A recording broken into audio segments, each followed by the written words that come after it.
Mon mari a emmené sa maîtresse à l'hôtel, j'ai immédiatement envoyé le numéro de la chambre à sa mère. 10 minutes plus tard, les deux familles étaient à la porte, et mon mari a pâli de peur. Je pensais que ma vie était comme une pièce de musique classique à la mélodie douce. Pourtant, ce n'est que la nuit de notre fatidique 5e anniversaire de mariage que j'ai réalisé avec stupeur que la musique n'était en réalité qu'une mascarade pleine de tromperies. Et j'étais la seule actrice à qui l'on n'avait pas donné le scénario.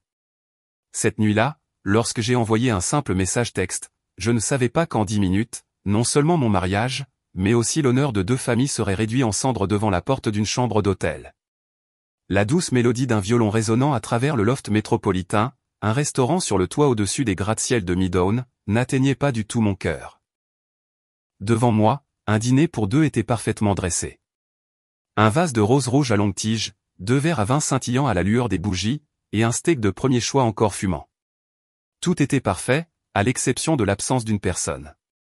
L'homme que j'avais aimé, à qui j'avais consacré 5 ans de ma jeunesse, mon mari Ethan, n'était pas là.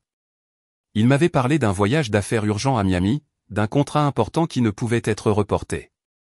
Il m'avait appelé, la voix lourde d'excuses et de culpabilité, promettant de se rattraper dès son retour. Je lui avais dit avec un sourire, « Ne t'inquiète pas, ton travail passe avant tout. Je me débrouillerai seul. » Je lui faisais confiance. Je l'avais toujours fait, sans condition. Au cours des 5 dernières années, Ethan avait été à mes yeux, et aux yeux de tout le monde, l'incarnation du mari idéal. Il n'était pas seulement compétent et chevaleresque, mais aussi un homme qui aimait sa femme avec dévouement. Il ne m'avait jamais déçu.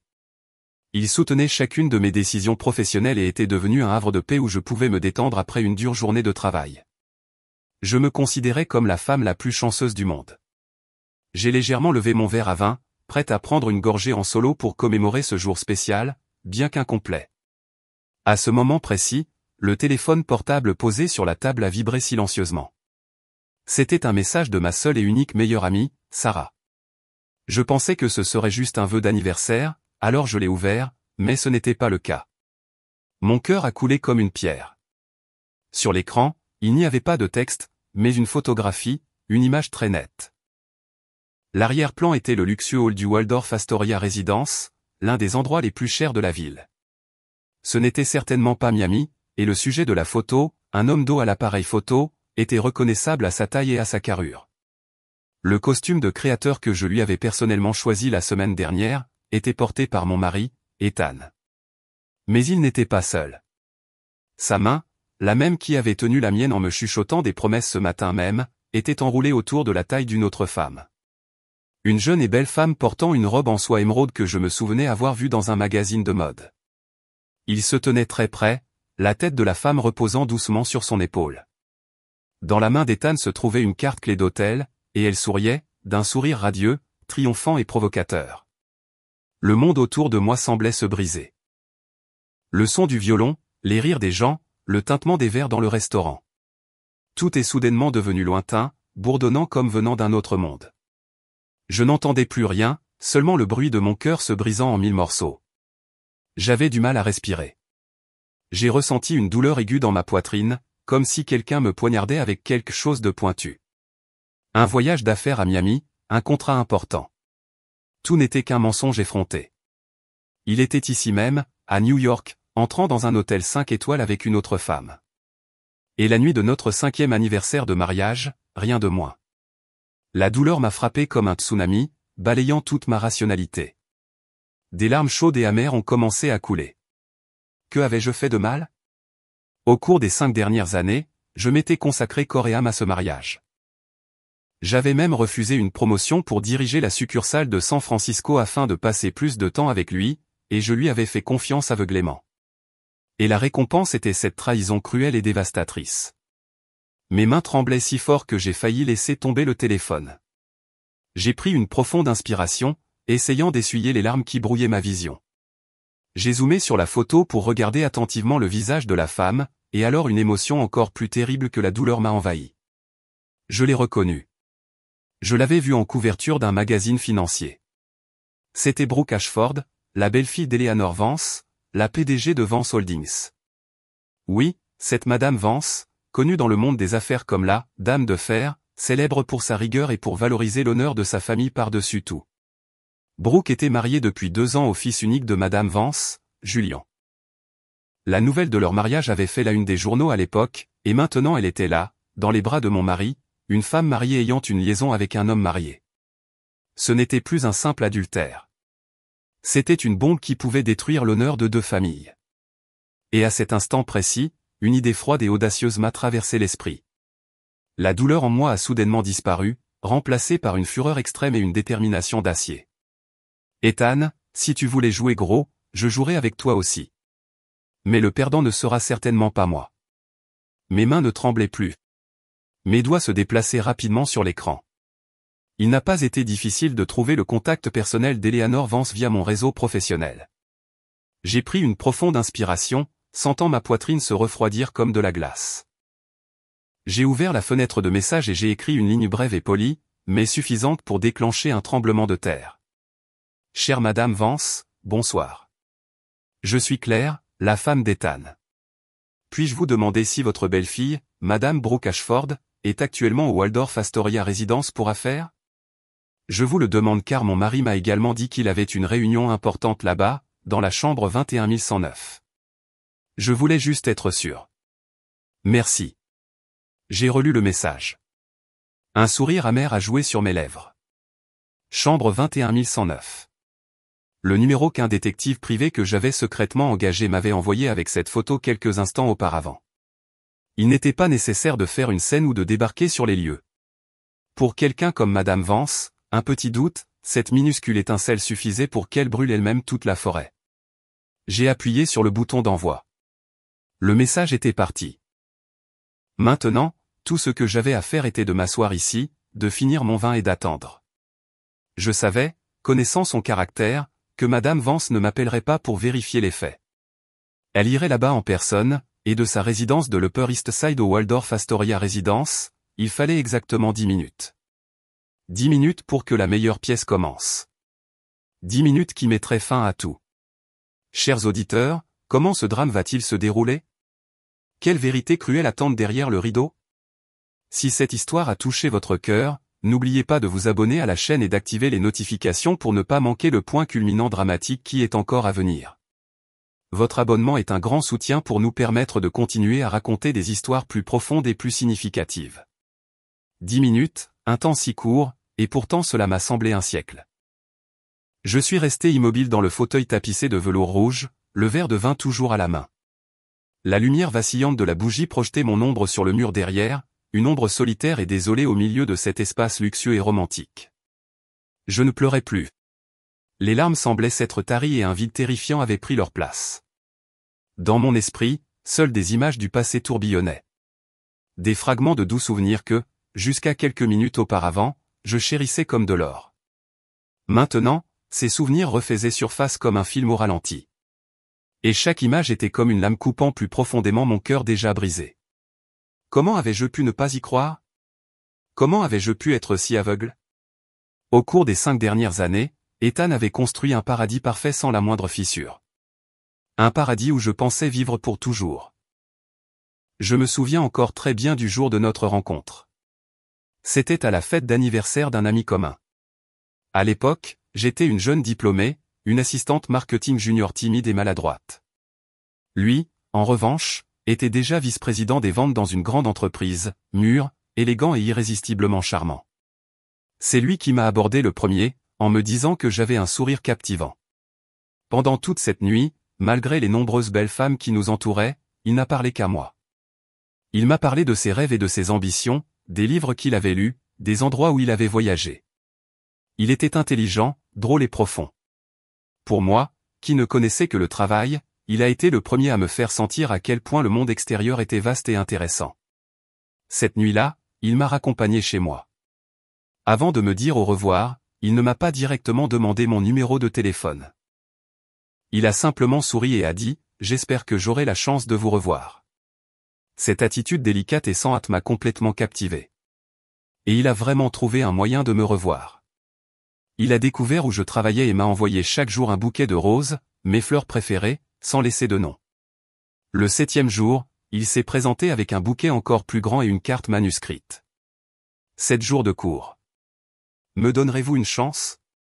Je ne pouvais pas refuser un homme aussi romantique et persistant. Notre amour a commencé naturellement et passionnément. Ethan était le petit ami parfait. Il savait toujours comment me surprendre. Parfois avec un dîner romantique préparé par ses soins, d'autres fois avec un week-end dans un endroit que j'avais mentionné en passant. Il se souvenait de toutes mes préférences, de ma nourriture préférée, de la musique que j'écoutais souvent, même de mon habitude de me ronger les ongles quand j'étais nerveuse. Il apparaissait toujours quand j'avais le plus besoin de lui. Une fois, j'ai commis une grave erreur au travail et mon patron m'a durement réprimandé. J'étais tellement frustré que j'étais sur le point de démissionner. C'est lui qui est resté à mes côtés toute la nuit, écoutant mes pleurs, m'aidant à analyser chaque problème et à trouver une solution. Chérie, a-t-il dit en me serrant dans ses bras, tu es la femme la plus forte et la plus compétente que je connaisse. Tu ne peux pas t'effondrer pour une difficulté comme celle-ci. Fais-moi confiance, tout ira bien. Et tout s'est vraiment bien passé. Ces encouragements ont été comme une potion magique qui a restauré ma confiance et mon courage. Quand il m'a demandé en mariage, c'était lors d'un dîner dans un restaurant exclusif avec vue sur toute la ville. Il avait tout préparé, des fleurs, des bougies et même un groupe jouant ma musique préférée. Il s'est agenouillé, m'a offert une bague en diamant brillant et a dit, « Claire, épouse-moi. Je ne peux pas te promettre la vie la plus riche du monde, mais je te promets la plus tranquille et la plus heureuse. Je serai toujours l'homme qui te soutient et te protège. » À ce moment-là, j'ai pleuré de bonheur. J'ai hoché la tête sans hésiter une seconde. Je pensais avoir trouvé l'homme de ma vie. Notre mariage a été encore plus doux que notre période de fréquentation. Ethan n'était pas seulement mon mari, mais aussi mon ami et mon âme sœur. Nous partagions tout, des petites choses de la vie quotidienne aux grands projets d'avenir. Il était toujours fier de moi. Chaque fois que j'avais un succès au travail, il était plus heureux que quiconque. Il se vantait auprès de tous ses amis et collègues de la femme compétente qu'il avait. Il ne s'est jamais senti jaloux ou intimidé. Même lorsque ma carrière a décollé et que mon revenu a commencé à dépasser le sien, il a simplement dit, avec une femme aussi incroyable, je vais devoir travailler plus dur pour te suivre. C'est précisément son soutien qui m'a fait travailler sans relâche. Je voulais être sa fierté et je voulais créer un foyer solide pour qu'il puisse développer sa carrière paisiblement. Il y a 2 ans, lorsque l'on m'a proposé le poste de directrice de la succursale de San Francisco, une opportunité dont n'importe qui dans mon domaine rêverait, j'ai beaucoup hésité. Cela signifiait que nous aurions une relation à distance ou qu'il devrait quitter son emploi actuel et me suivre. J'en ai discuté avec lui et il a dit quelque chose qui m'a profondément ému. Claire, ta carrière est importante, mais notre famille l'est encore plus. Je ne veux pas être séparé de toi un seul jour, mais je ne veux pas non plus être un fardeau qui t'empêche de progresser. Fais ce que tu penses être juste. Quelle que soit ta décision, je serai toujours à tes côtés. Finalement, j'ai rejeté l'opportunité. J'ai choisi ma famille. J'ai choisi d'être à ses côtés tous les jours. À ce moment-là, je ne l'ai pas regretté du tout. Je pensais qu'aucune carrière ne pouvait se comparer au bonheur du foyer. Maintenant, en y repensant, je réalise à quel point j'étais stupide. C'était peut-être ce qu'il voulait. Il ne voulait pas que j'aille trop loin pour échapper à son contrôle. Il avait besoin de moi ici, à New York, pour continuer à jouer le rôle de l'épouse parfaite dans sa pièce de théâtre. Même ma belle-mère, Carole, était un élément indispensable de cette pièce parfaite. C'était une enseignante à la retraite, d'apparence gentille et bienveillante. Dès le premier jour où je suis arrivé chez eux en tant que belle-fille, elle m'a traité comme sa propre fille. Elle n'a jamais été exigeante ou intrusive dans nos affaires privées. Chaque fois qu'Ethan et moi avions une petite dispute, elle était toujours la médiatrice et prenait mon parti. Ethan, un homme doit savoir céder à sa femme. Ta femme travaille dur toute la journée. Tu dois prendre un peu soin d'elle quand elle rentre à la maison, lui disait-elle souvent. Elle avait aussi l'habitude de nous apporter de la nourriture nutritive, insistant pour que je prenne soin de ma santé. Je la considérais vraiment comme ma propre mère et je la tenais en tout respect et amour. Je pensais que j'étais très chanceuse d'avoir un mari merveilleux et une belle-mère attentionnée, un foyer parfait, un amour parfait. Tout était trop parfait, si parfait que cela semblait faux. Le verre de vin dans ma main s'était refroidi. Je l'ai posé sur la table et le verre a heurté le marbre avec un claquement sec. Ce son m'a ramené à la cruelle réalité. Le paradis dans lequel j'avais vécu au cours des 5 dernières années n'était rien de plus qu'une cage dorée construite avec des mensonges. Et moi, un canari naïf, j'avais joyeusement chanté à l'intérieur de cette cage sans rien savoir. J'ai de nouveau regardé la photo sur le téléphone, voyant le sourire d'Ethan, le sourire de Brooke. Soudain, j'ai eu la nausée. Tous ces doux souvenirs étaient devenus amers. Chaque promesse, chaque geste d'amour était devenu une performance maladroite. Je pensais que ce paradis durerait éternellement. Mais je ne savais pas que juste sous mes pieds, l'enfer avait commencé à montrer ses premières fissures il y a longtemps. En repensant aux 6 derniers mois, j'ai réalisé à quel point j'avais été ignorante. Les signes des fissures étaient clairement apparus, comme des rides au coin de l'œil. Mais j'ai essayé de toutes mes forces de les ignorer, en me disant que la vie de couple ne peut pas toujours être un lit de roses. Je m'étais trompé moi-même. Ou pour être plus précis, j'avais permis à la perfection créée par Ethan de tout cacher. La première fissure a commencé il y a environ 6 mois avec ses voyages d'affaires de plus en plus fréquents et soudains. Ethan était vice-président des ventes et les voyages étaient courants, mais avant, il me prévenait toujours une semaine ou même un mois à l'avance. Nous faisions nos valises ensemble. Je repassais chacune de ses chemises et je faisais toutes sortes de courses pour lui. Cependant, dernièrement, ses voyages étaient devenus plus brusques et secrets. Chérie, je dois partir d'urgence à Boston demain. Un partenaire important vient d'arriver de l'étranger. Il me le disait généralement tard le soir, alors que je me préparais déjà à me coucher. J'avais à peine le temps de repasser quelques vêtements, et sans pouvoir lui demander autre chose, il partait le lendemain avant l'aube. Ces voyages se sont répétés avec une fréquence croissante. Parfois c'était Boston, d'autres fois Miami, et même une petite ville dont je n'avais jamais entendu parler. Il disait que l'entreprise étendait son marché et qu'il devait faire des visites sur le terrain, et je l'ai cru. Je ne ressentais que de la peine pour ses efforts et de l'inquiétude pour sa santé, sans le moindre soupçon. Puis les réunions tardives ont commencé. Avant, peu importe à quel point il était occupé, Ethan essayait toujours de rentrer à la maison pour dîner avec moi. Mais peu à peu, nos dîners ensemble sont devenus rares. Mange d'abord. J'ai une réunion avec le président ce soir, et je serai en retard. Ces messages sont devenus une routine. Je m'asseyais seul à table avec le dîner froid, me réconfortant à l'idée qu'il s'efforçait pour sa carrière, pour notre avenir ensemble. Certaines nuits, je m'endormais sur le canapé en l'attendant. Il rentrait en sentant l'alcool et un parfum inconnu. Il expliquait vaguement qu'il avait diverti des clients et allait rapidement dans la salle de bain.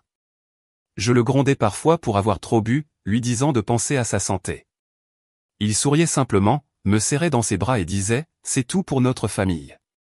Ces mots étaient comme un sédatif qui calmait toutes mes inquiétudes et angoisses. Encore une fois, je me suis convaincu que je devais le comprendre, que je devais être son soutien inconditionnel. Les changements ne se limitaient pas au travail. Même dans nos moments les plus intimes, je pouvais sentir une distance invisible. Les étreintes n'étaient plus si serrées. Les baisers devenaient rapides et secs. Il disait souvent qu'il était fatigué, que le stress du travail ne le laissait penser à rien d'autre. Je m'inquiétais sincèrement pour lui. J'ai cherché les meilleurs compléments nutritionnels, je lui ai préparé des plats réparateurs et je me suis même inscrite à un cours de massage pour l'aider à se détendre. J'ai fait tout ce que je pouvais en tant qu'épouse pour partager son fardeau, mais sa réponse à mon attention était une évasion de plus en plus évidente. Il a commencé à mettre un mot de passe sur son téléphone, ce qu'il n'avait jamais fait auparavant. Quand je lui ai demandé, il a simplement souri et a dit « Il y a de nouvelles réglementations de sécurité dans l'entreprise. Les données importantes ne peuvent être vues par personne. » Il sortait souvent sur le balcon pour parler au téléphone, en chuchotant, et raccrochait immédiatement s'il me voyait approcher. Ses comportements, bien que très subtils, étaient comme une pierre dans ma chaussure. Il ne faisait pas mal, mais créait un malaise constant. Le pic de suspicion est survenu il y a environ 2 mois, un samedi après-midi. C'était mon anniversaire. Ethan m'a dit qu'il avait une réunion soudaine qu'il ne pouvait pas manquer, mais a promis de revenir bientôt pour le dîner. Excité à la maison, j'ai mis ma plus jolie robe et je me suis soigneusement maquillé, m'attendant à une soirée romantique. Mais 19h est arrivé, puis 20h, puis 21h, et il n'est pas revenu. Son téléphone était hors service. J'ai commencé à m'inquiéter que quelque chose lui soit arrivé. Juste à ce moment-là, la femme de ménage qui nous aidait alors est venue nettoyer. En rangeant le bureau, elle a accidentellement renversé une pile de papier sur le bureau d'Ethan. En se penchant pour les ramasser, un petit reçu rose est tombé d'entre les livres.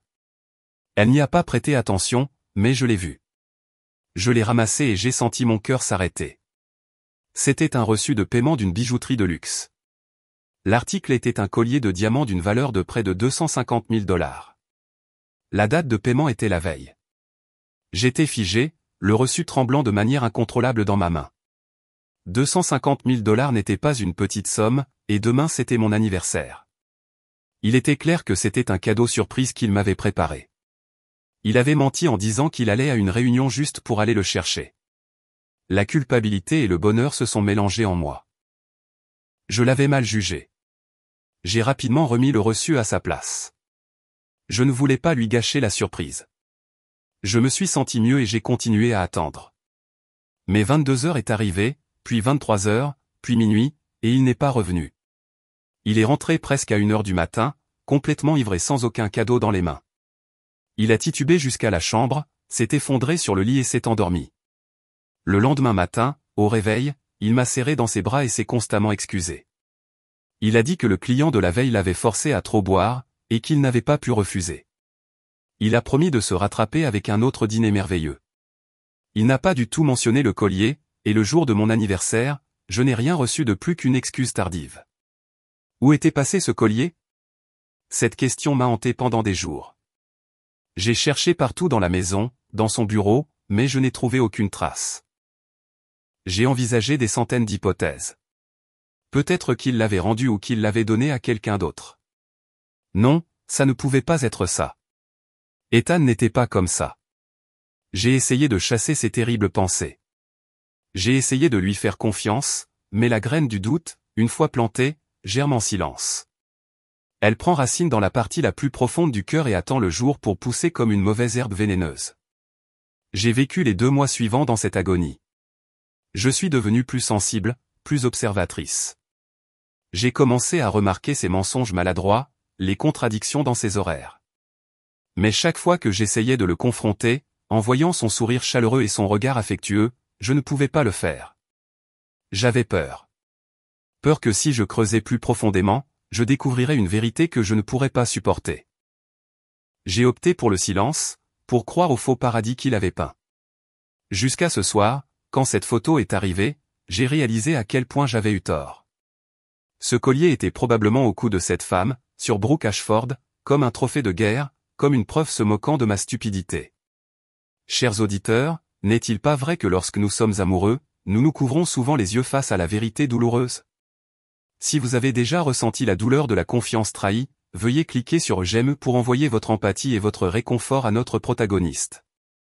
Votre soutien sera une grande force pour qu'elle devienne plus forte sur le chemin à venir.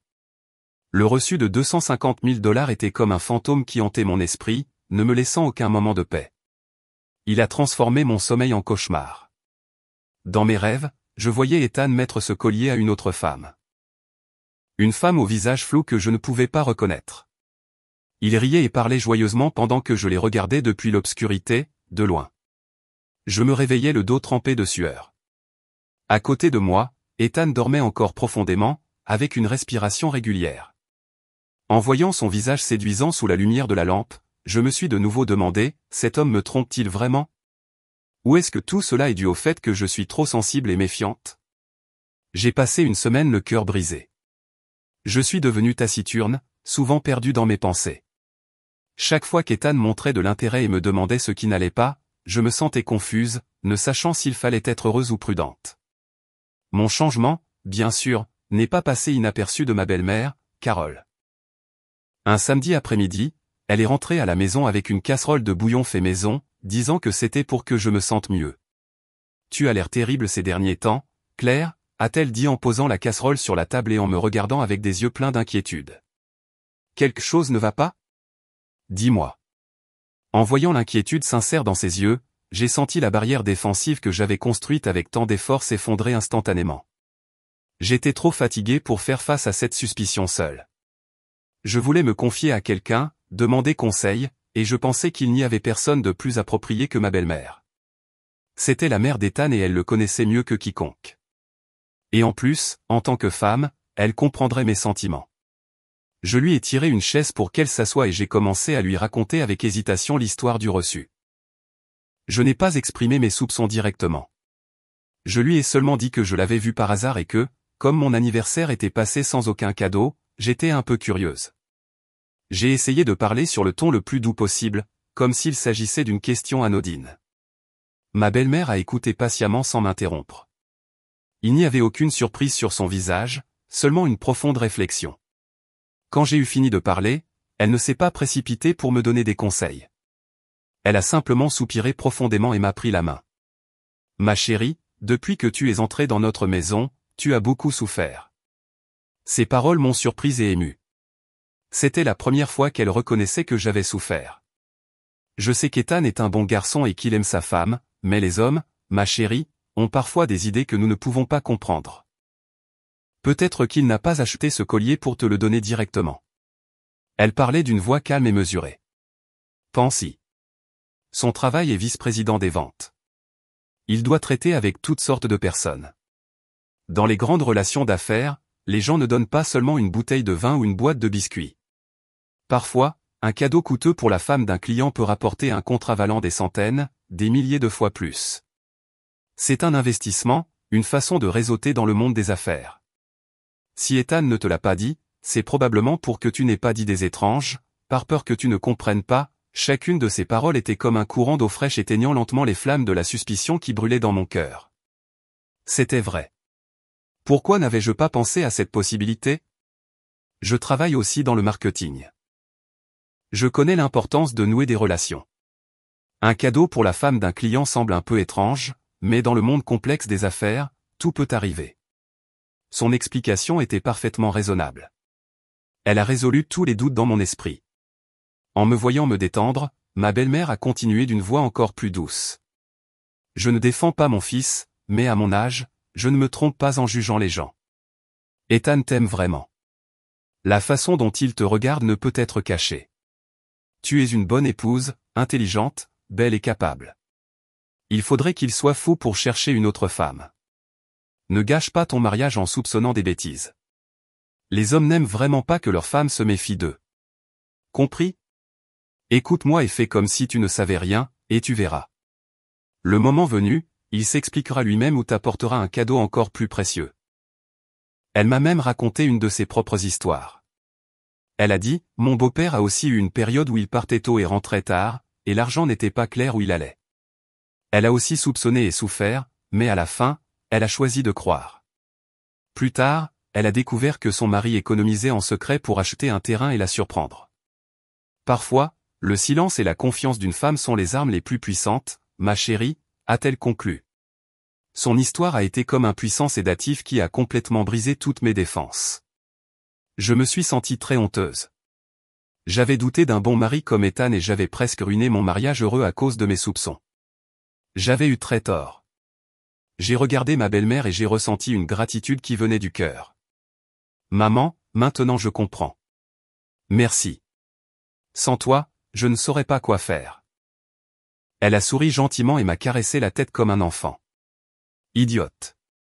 Tu es ma belle-fille.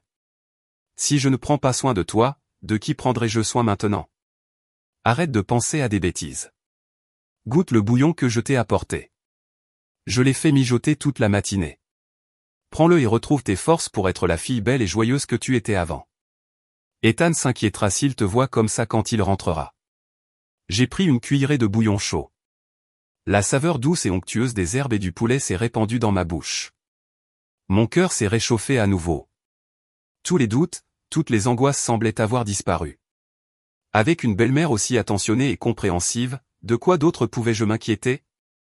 Je me suis promis à partir de maintenant, je ne douterai plus jamais d'Ethan. Je lui ferai confiance aveuglément et je serai l'épouse la plus gentille et la plus compréhensive pour qu'il puisse se concentrer sur sa carrière en paix.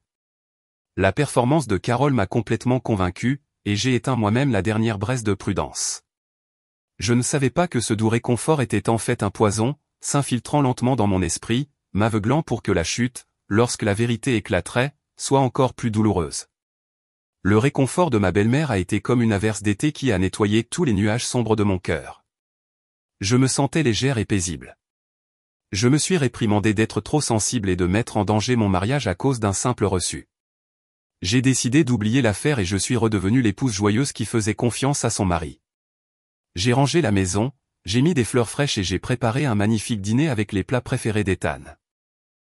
Je voulais me rattraper d'avoir été froide avec lui ces derniers jours, mais peut-être qu'une fois qu'une personne nourrit un doute, il est difficile de faire à nouveau pleinement confiance. Rationnellement, j'étais convaincu par les paroles de ma belle-mère, mais au plus profond de mon subconscient, l'image du reçu et l'absence d'Ethan le soir de mon anniversaire restaient comme une petite épine qui me piquait de temps en temps.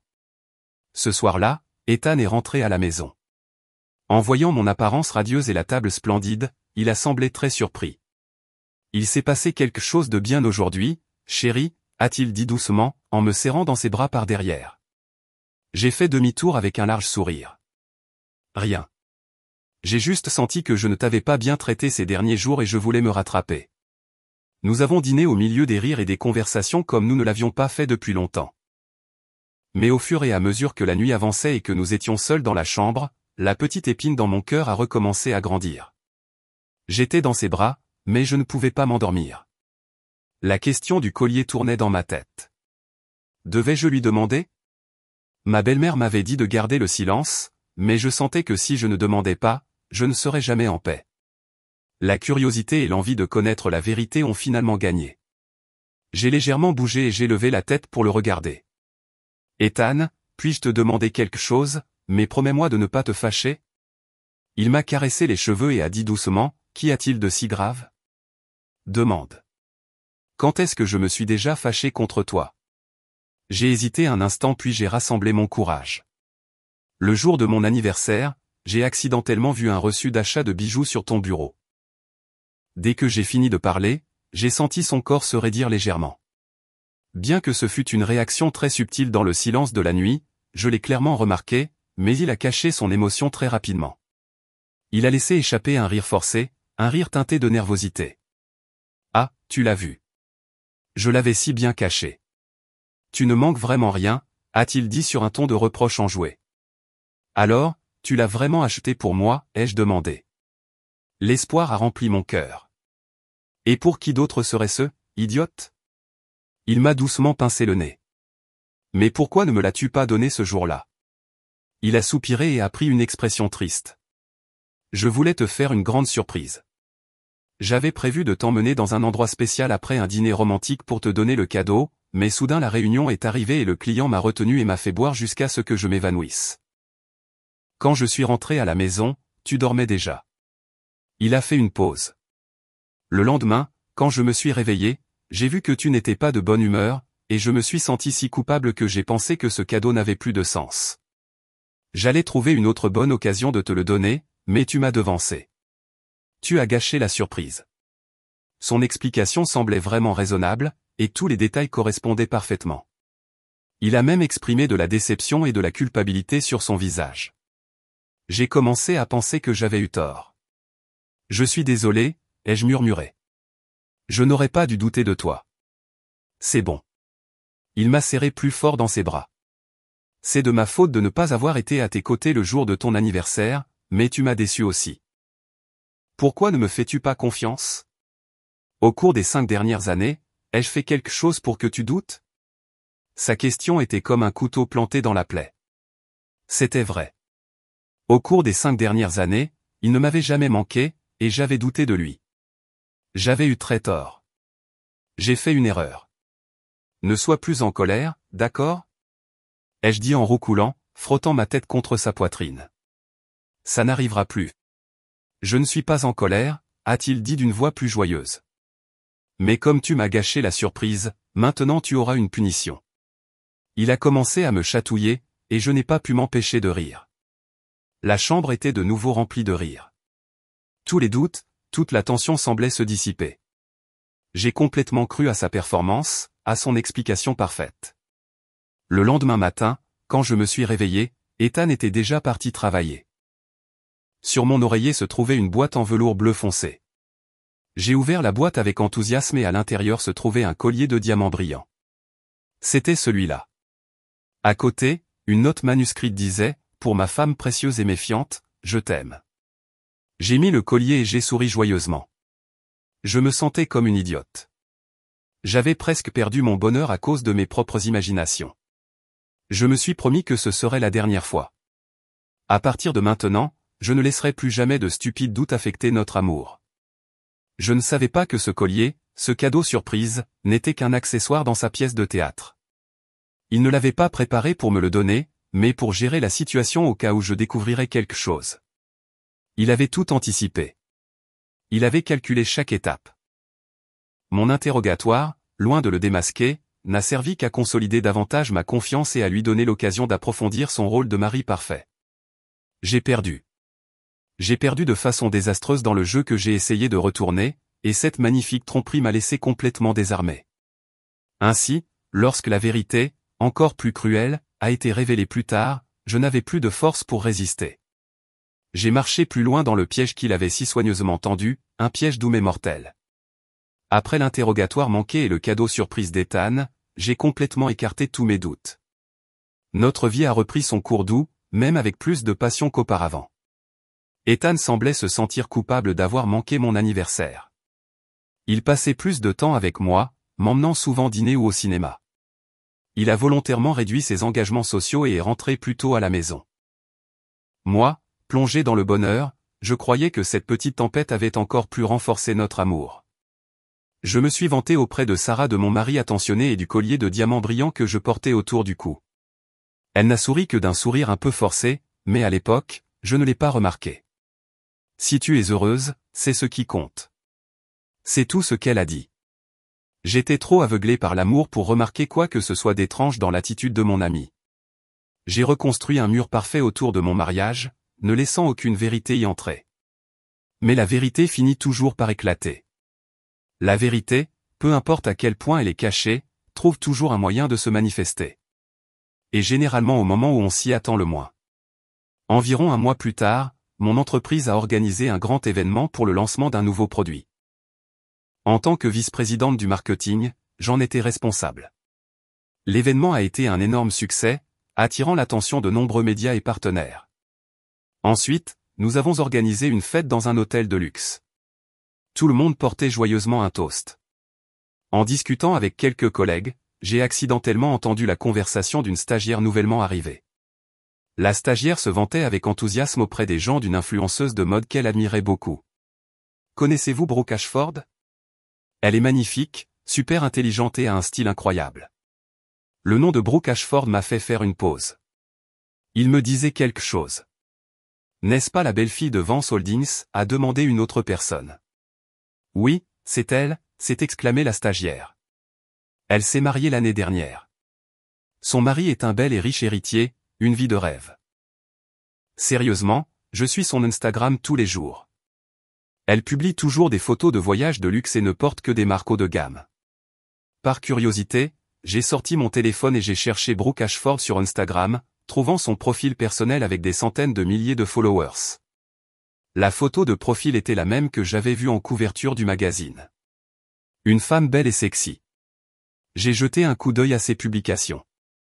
Comme l'a dit la stagiaire, la vie de Brooke était pleine de glamour, de voyages en Europe, de sacs en édition limitée, de fêtes de luxe. Je ne faisais que jeter un coup d'œil sans autre intention. Mais ensuite, mon regard s'est arrêté sur une photo publiée il y a environ 2 mois. C'était un selfie. Brooke était assise dans un restaurant de luxe avec les lumières de la ville brillant en arrière-plan. Elle portait une robe à épaules dénudées attrayantes et des vagues volumineuses dans ses cheveux. Son maquillage était parfait, et elle souriait radieusement. Mais ce n'est pas sa beauté qui m'a figé. C'était le collier de diamants brillants qu'elle portait autour du cou. J'ai eu l'impression qu'une main invisible me serrait le cœur. J'ai zoomé sur la photo et j'ai fixé le pendentif du collier. Il n'y avait aucun doute. Chacun des petits diamants sertis avec précision, les lignes délicates, c'était exactement le même collier qu'Ethan m'avait offert, celui que je portais à ce moment précis. Inconsciemment, j'ai touché le collier suspendu à mon cou. Un frisson a parcouru ma colonne vertébrale. Comment était-ce possible?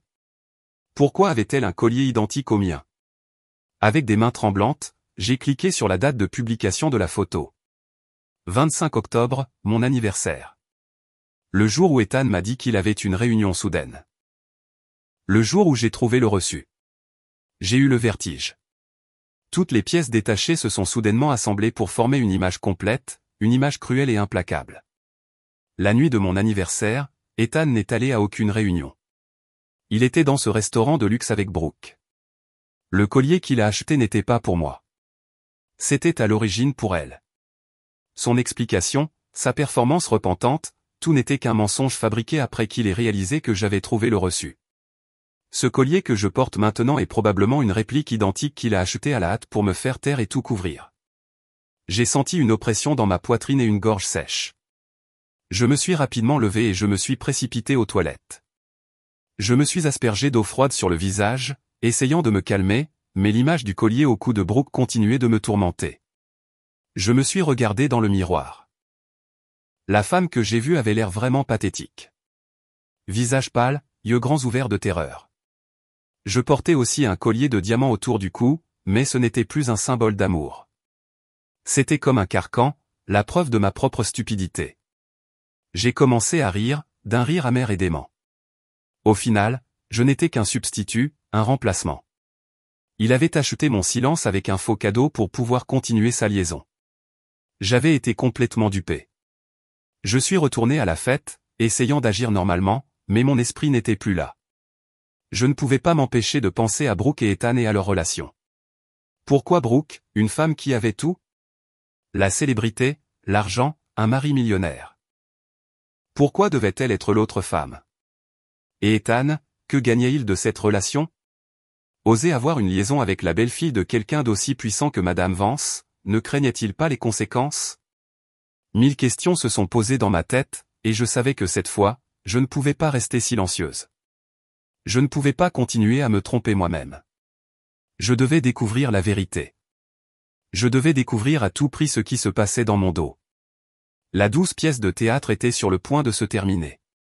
Et cette fois, je ne serais pas une simple spectatrice naïve. Je serais celle qui déchirerait moi-même le faux rideau de velours. Une coïncidence est-elle déjà apparue dans votre vie si suspecte qu'elle vous a donné la chair de poule? Partagez cette histoire avec votre ami le plus fidèle et confirmez ensemble que parfois, l'intuition d'une femme ne se trompe jamais. L'euphorie de l'alcool et du succès professionnel s'est rapidement dissipée, ne laissant que le goût amer de la cruelle vérité. Je suis rentré chez moi comme une somnambule. Cet appartement luxueux, autrefois confortable et chaleureux, ressemblait maintenant à une immense scène décorée de mensonges. Ethan n'était pas encore rentré, et je n'avais aucune envie de l'attendre. Je suis allé directement dans la chambre, j'ai enlevé le collier de mon cou et je l'ai jeté dans un coin de la boîte à bijoux. Je ne voulais plus le revoir. Chaque fois que je le voyais, je ressentais de l'humiliation. Je me suis allongé sur le lit, fixant le plafond les yeux grands ouverts. Le sommeil m'avait complètement abandonné. Dans ma tête, seules des images d'Ethan et Brooke tournaient, les colliers identiques, et le visage de ma belle-mère, Carole, avec son sourire aimable et ses douces paroles de réconfort. Maman ne se trompe pas en jugeant les gens. Ethan t'aime vraiment. Ces paroles résonnaient dans mes oreilles. M'aimait-il vraiment? Un homme qui aime vraiment sa femme achèterait-il le même cadeau pour une autre femme? Un homme qui aime vraiment sa femme mentirait-il si habilement? Ou ma belle-mère mentait-elle aussi? Une terrible pensée m'a traversé l'esprit. Non, ça ne pouvait pas être ça. Bien qu'elle soit la mère d'Ethan, elle m'avait toujours bien traité et pris mon parti. Elle n'avait aucune raison de me tromper. Peut-être qu'elle ne savait rien non plus et que, comme moi, elle était trompée par Ethan. J'ai essayé de m'accrocher à cette pensée comme un naufragé à un morceau de bois pourri. Je voulais croire que je n'étais pas complètement seul dans ce combat. Je ne voulais pas croire que toutes les personnes que j'aimais et en qui j'avais confiance m'avaient tourné le dos. Mais la vérité est souvent plus cruelle que nous ne pouvons l'imaginer. Et elle est arrivée 2 jours après cette nuit fatidique, un lundi après-midi. Ce jour-là, j'ai pris mon après-midi de congé sous prétexte que je ne me sentais pas bien.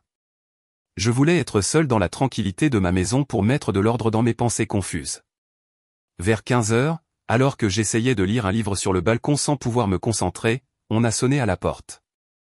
J'ai regardé par l'interphone et c'était ma belle-mère. Elle était venue sans prévenir. Un tourbillon d'émotions m'a submergé. D'un côté, je voulais la voir, me confier et demander conseil. Mais de l'autre, j'avais peur de l'affronter, peur que si je lui disais la vérité sur le 2e collier, elle ne me croirait pas, ou pire, qu'elle essaierait à nouveau de protéger son fils. J'ai pris une profonde inspiration et, feignant la normalité, j'ai ouvert la porte. Maman, qu'est-ce que tu fais ici sans appeler? Je venais de chez le médecin et je me suis souvenu de toi, alors je suis passé te voir, a-t-elle dit en souriant avec un sac d'oranges à la main. Ethan m'a dit que tu ne te sentais pas bien. Tu es malade? Tu ne devrais pas aller chez le médecin? Son inquiétude m'a un peu réconforté. Peut-être que j'étais trop paranoïaque. Je vais bien, maman. Juste un peu fatigué par le travail. Entre. Entre. Je l'ai invitée à entrer et je lui ai préparé une tasse de thé chaud. Nous nous sommes assises dans le salon à bavarder. Elle m'a demandé des nouvelles de mon travail, de la santé de mes parents. C'était toujours la belle-mère attentionnée et détaillée qu'elle avait toujours été. J'étais sur le point d'aborder le sujet de Brooke, mais je me suis retenu. Je ne voulais pas l'inquiéter ni briser l'image du fils parfait qu'elle avait dans ses yeux. Juste à ce moment-là, le téléphone de Carole a sonné. Elle a regardé l'écran et m'a souri. Ce doit être Ethan. Il appelle probablement pour prendre de tes nouvelles. Elle a répondu au téléphone avec une voix pleine d'amour. Allô, mon fils. C'est maman. Après avoir échangé quelques mots, elle s'est soudainement levée et est allée sur le balcon. J'ai supposé que c'était pour ne pas me déranger. Je vais parler dans un endroit plus calme, a-t-elle dit. La porte vitrée du balcon n'était pas complètement fermée, mais légèrement entr'ouverte. J'étais assise dans le salon, mais je pouvais vaguement entendre sa conversation. Au début, je n'avais pas l'intention d'écouter, mais quelques-uns de ses mots ont attiré mon attention. Je pense qu'elle se méfie encore ces derniers temps. Oui, elle est de mauvaise humeur depuis quelques jours. Ne t'inquiète pas, maman peut s'en occuper. Toi, concentre-toi sur ton travail. Oui, fais attention avec cette Brooke. Sa famille n'est pas n'importe qui, alors fais attention à ne pas te faire prendre. Oui, compris. Je vais essayer de lui parler. Claire me fait entièrement confiance. Elle croit tout ce que je lui dis. Je dois y aller. Je suis chez elle. Si je parle trop, elle se méfiera. Chacun de ces mots était comme un coup de marteau sur ma tête. Mes oreilles bourdonnaient et j'ai senti mon sang se glacer. Je suis resté immobile sur la chaise, incapable de croire ce que je venais d'entendre. Claire me fait entièrement confiance. Elle croit tout ce que je lui dis. Alors c'était ça. C'était ça. Son inquiétude, son réconfort, tout n'était qu'une comédie. Une comédie pour me calmer et couvrir les péchés de son fils. Non seulement elle était au courant de la liaison d'Ethan et Brooke, mais elle était sa complice, son aide pour la dissimulation. Ce choc était 1000 fois plus grand et plus douloureux que lorsque j'ai découvert qu'Ethan avait une autre femme. La personne que je respectais comme ma propre mère, en qui j'avais confiance de tout mon cœur, était celle qui me poignardait dans le dos. J'ai eu la nausée. L'amour, l'affection familiale, tout ce en quoi je croyais était une farce. Je vivais dans une tanière de loups au milieu d'une famille d'escrocs professionnels. Ensemble, ils avaient tissé un filet parfait, et j'étais la proie stupide qui était tombée dedans de mon plein gré. Ma belle-mère a terminé l'appel et est revenue avec un sourire aimable. Ethan s'inquiète beaucoup pour toi. Il m'a dit de rester pour le dîner et de te tenir compagnie. Elle a continué à parler d'une voix douce comme si de rien n'était. J'ai levé la tête et je l'ai regardée. Dans mes yeux, il n'y avait plus de respect ni d'amour, seulement une froideur terrifiante. Sans dire un mot, je me suis levé en silence et je me suis dirigé vers la porte. « Où vas-tu, Claire ?» a-t-elle demandé, un peu surprise. « Je sors un instant », ai-je répondu d'une voix sèche. Je ne pouvais plus rester dans cette maison une seconde de plus. Je ne pouvais pas respirer le même air que cette femme hypocrite. Je devais partir. Je devais partir pour me ressaisir et me préparer à la guerre. Une guerre que je ne pouvais pas me permettre de perdre. Je suis sorti en courant de l'appartement comme une fugitive. Je ne savais pas où j'allais. Je savais seulement que je devais m'échapper de là, de cet espace étouffant plein de mensonges et de trahisons. J'ai conduit sans but dans les rues animées de New York. Les larmes sont revenues, mais cette fois, ce n'étaient pas des larmes de douleur, mais de rage et de ressentiment. J'avais été trompé. J'avais été trompé par eux deux, mère et fils. Ils m'avaient traité comme une idiote, comme une marionnette qu'ils pouvaient manipuler à leur guise. Leur performance était si parfaite, si élaborée. Ils avaient profité de mon amour et de ma confiance pour me transformer en un outil pour leur sale dessein. Je pensais être forte et intelligente, mais face à leur ruse, je n'étais rien de plus qu'une enfant naïve. Je me suis garé dans un café en bord de route et je me suis assise seule à une table isolée. Je devais me calmer. Je devais réfléchir. Pleurer et souffrir maintenant ne résoudrait rien. J'avais assez pleuré. Maintenant, il était temps d'agir. Mon erreur avait été de rester silencieuse, d'essayer de croire aveuglément. Mon erreur avait été de penser que je pouvais faire face à cela seul et découvrir la vérité. Maintenant, je réalisais que je ne pouvais pas être seul dans cette guerre. Je n'affrontais pas seulement un mari infidèle, mais toute une famille d'escrocs. Ils étaient de mèche. Ils avaient un plan, et ils n'hésiteraient pas à utiliser tous les moyens pour protéger leurs intérêts. J'avais besoin d'alliés. J'avais besoin d'une préparation exhaustive. Je devais passer de la proie au chasseur. La première personne qui m'est venue à l'esprit était ma meilleure amie, Sarah. C'est elle qui m'avait envoyé cette photo fatidique. Peut-être qu'elle savait déjà quelque chose avant, mais n'avait pas osé me le dire directement. J'ai composé le numéro de Sarah. De l'autre côté, elle a répondu presque instantanément comme si elle attendait cet appel depuis longtemps. « Claire, ça va ?» Sa voix était pleine d'inquiétude. « Non, Sarah, ça ne va pas du tout. Peux-tu venir ? J'ai besoin de toi. » Une demi-heure plus tard, Sarah est arrivée. En voyant mon état pitoyable, elle m'a serré fort dans ses bras sans dire un mot. Son étreinte était incroyablement chaleureuse, comme un soutien ferme alors que j'étais sur le point de m'effondrer. Je lui ai tout raconté, du collier à la réconfort de ma belle-mère, en passant par l'appel que je venais d'entendre. Sarah a écouté patiemment, et dans ses yeux se lisaient la rage et le ressentiment. « Je m'en doutais depuis longtemps, Claire, » a dit Sarah quand j'ai fini de tout lui raconter.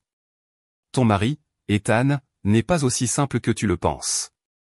Je l'ai vu plusieurs fois avec cette Brooke dans des endroits très discrets.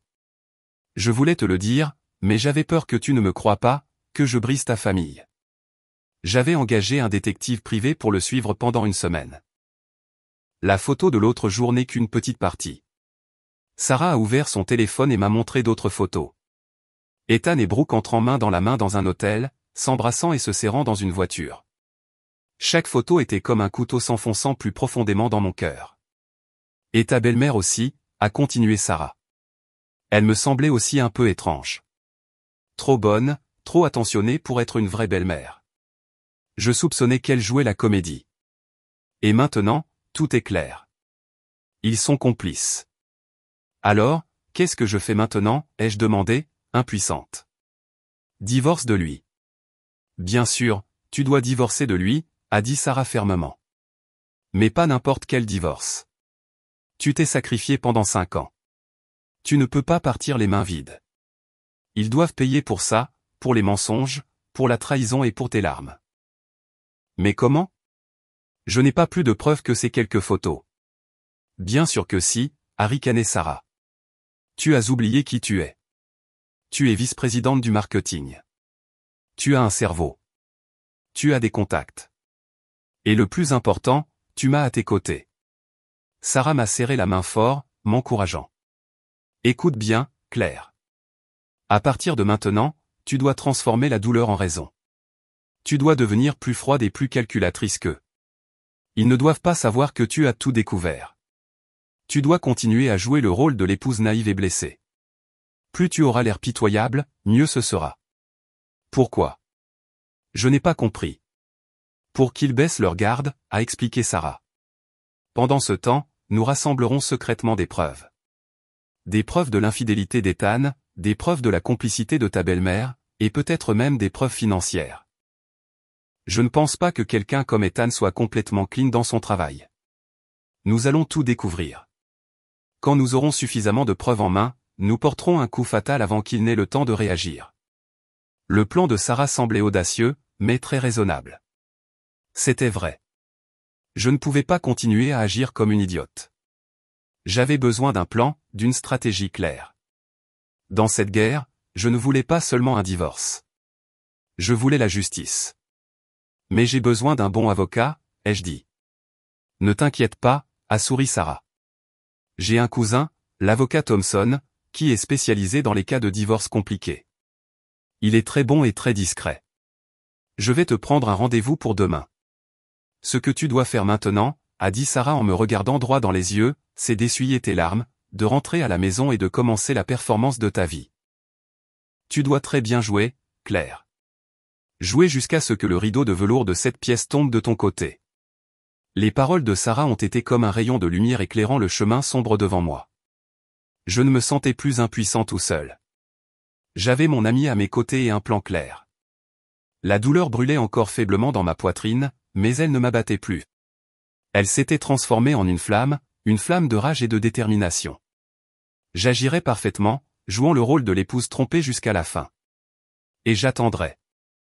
J'attendrai le jour où je pourrai écrire moi-même la fin de cette pièce tragique. En rentrant à la maison, j'étais une personne différente. J'avais toujours une expression triste, les yeux encore rouges, mais au fond de moi, la Claire, vulnérable et faible par amour, était morte. À sa place, une Claire froide, calculatrice et déterminée était née. Quand je suis rentré, ma belle-mère s'est précipitée pour me demander comment j'allais, jouant parfaitement son rôle de mère inquiète. « Claire, où étais-tu ? Tu ne répondais pas à ton téléphone. » Maman était si inquiète. « Quelque chose ne va pas ? Tu as l'air affreuse. » J'ai penché ma tête sur son épaule et j'ai fait semblant de sangloter. « Maman, je ne sais pas quoi faire. Je me sens terriblement mal. » J'ai commencé ma performance. Je lui ai pleuré le stress du travail, la solitude que je ressentais quand Ethan partait si souvent en voyage. Je me suis forcé à paraître faible, vulnérable et ayant besoin de soutien. Ma belle-mère, comme prévu, a complètement gobé ma performance. Elle m'a serré dans ses bras, m'a réconforté et m'a rassuré. « Allons, allons. Ne pleure plus, mon enfant. Maman est là. Tout ira bien. Je parlerai à Ethan pour qu'il passe plus de temps avec toi. » Ce soir-là, quand Ethan est rentré, Carole l'a appelé dans une pièce séparée et ils ont parlé assez longtemps. Je ne sais pas de quoi ils ont parlé, mais après, l'attitude d'Ethan a complètement changé. Il est devenu plus affectueux, plus attentionné. Il a volontairement annulé tous ses dîners d'affaires et est resté à la maison avec moi. Il a même proposé, « Que dirais-tu de partir en voyage ce week-end, chérie ? Ça fait longtemps que nous n'avons pas passé de temps seuls. » Tout se déroulait selon le plan de Sarah et moi. Plus ils me montraient d'attention et d'affection, plus ils baissaient leur garde. Ils pensaient que j'étais toujours l'agneau docile qui se laissait influencer par les douces paroles. Ils ne savaient pas que cet agneau était en train de muer et déguiser silencieusement ses cornes. Pendant qu'ils se consacraient à leur performance, Sarah et moi avons commencé à agir. Le lendemain, j'ai rencontré l'avocat Thompson. C'était un gentleman d'âge mûr au regard pénétrant. Après avoir écouté toute mon histoire, il ne m'a offert aucun mot de réconfort. Il ne m'a demandé qu'une chose. « Que voulez-vous obtenir avec ce divorce ? » « La justice, ai-je répondu fermement. Je veux qu'il parte les mains vides, et je veux que tout le monde connaisse son vrai visage et celui de sa mère. Compris. L'avocat Thompson a hoché la tête. Alors nous devons rassembler des preuves, beaucoup de preuves, non seulement des preuves d'infidélité, mais aussi des preuves financières. Soupçonnez-vous quelque chose dans les affaires de votre mari ? Je lui ai parlé des comportements étranges d'Ethan, de ses appels téléphoniques secrets, de ses connaissances suspectes en matière financière. L'avocat Thompson a hoché la tête. Il est très probable qu'il vous ait non seulement trompé émotionnellement, mais aussi avec votre argent. Commençons par là. Suivant les instructions de l'avocat Thompson, j'ai commencé ma propre enquête. J'ai profité de la confiance qu'Ethan essayait de reconstruire pour lui poser subtilement des questions sur son travail. J'ai feint l'intérêt pour ses projets et je lui ai demandé de m'expliquer les contrats et les partenaires. Quand il n'était pas là, je copiais secrètement tous les documents importants de son ordinateur. Plus je creusais, plus je trouvais de choses suspectes. Des contrats aux clauses ambiguës, des partenaires sur lesquels il n'y avait presque aucune information en ligne. Il semblait y avoir un mouvement de fonds illégal.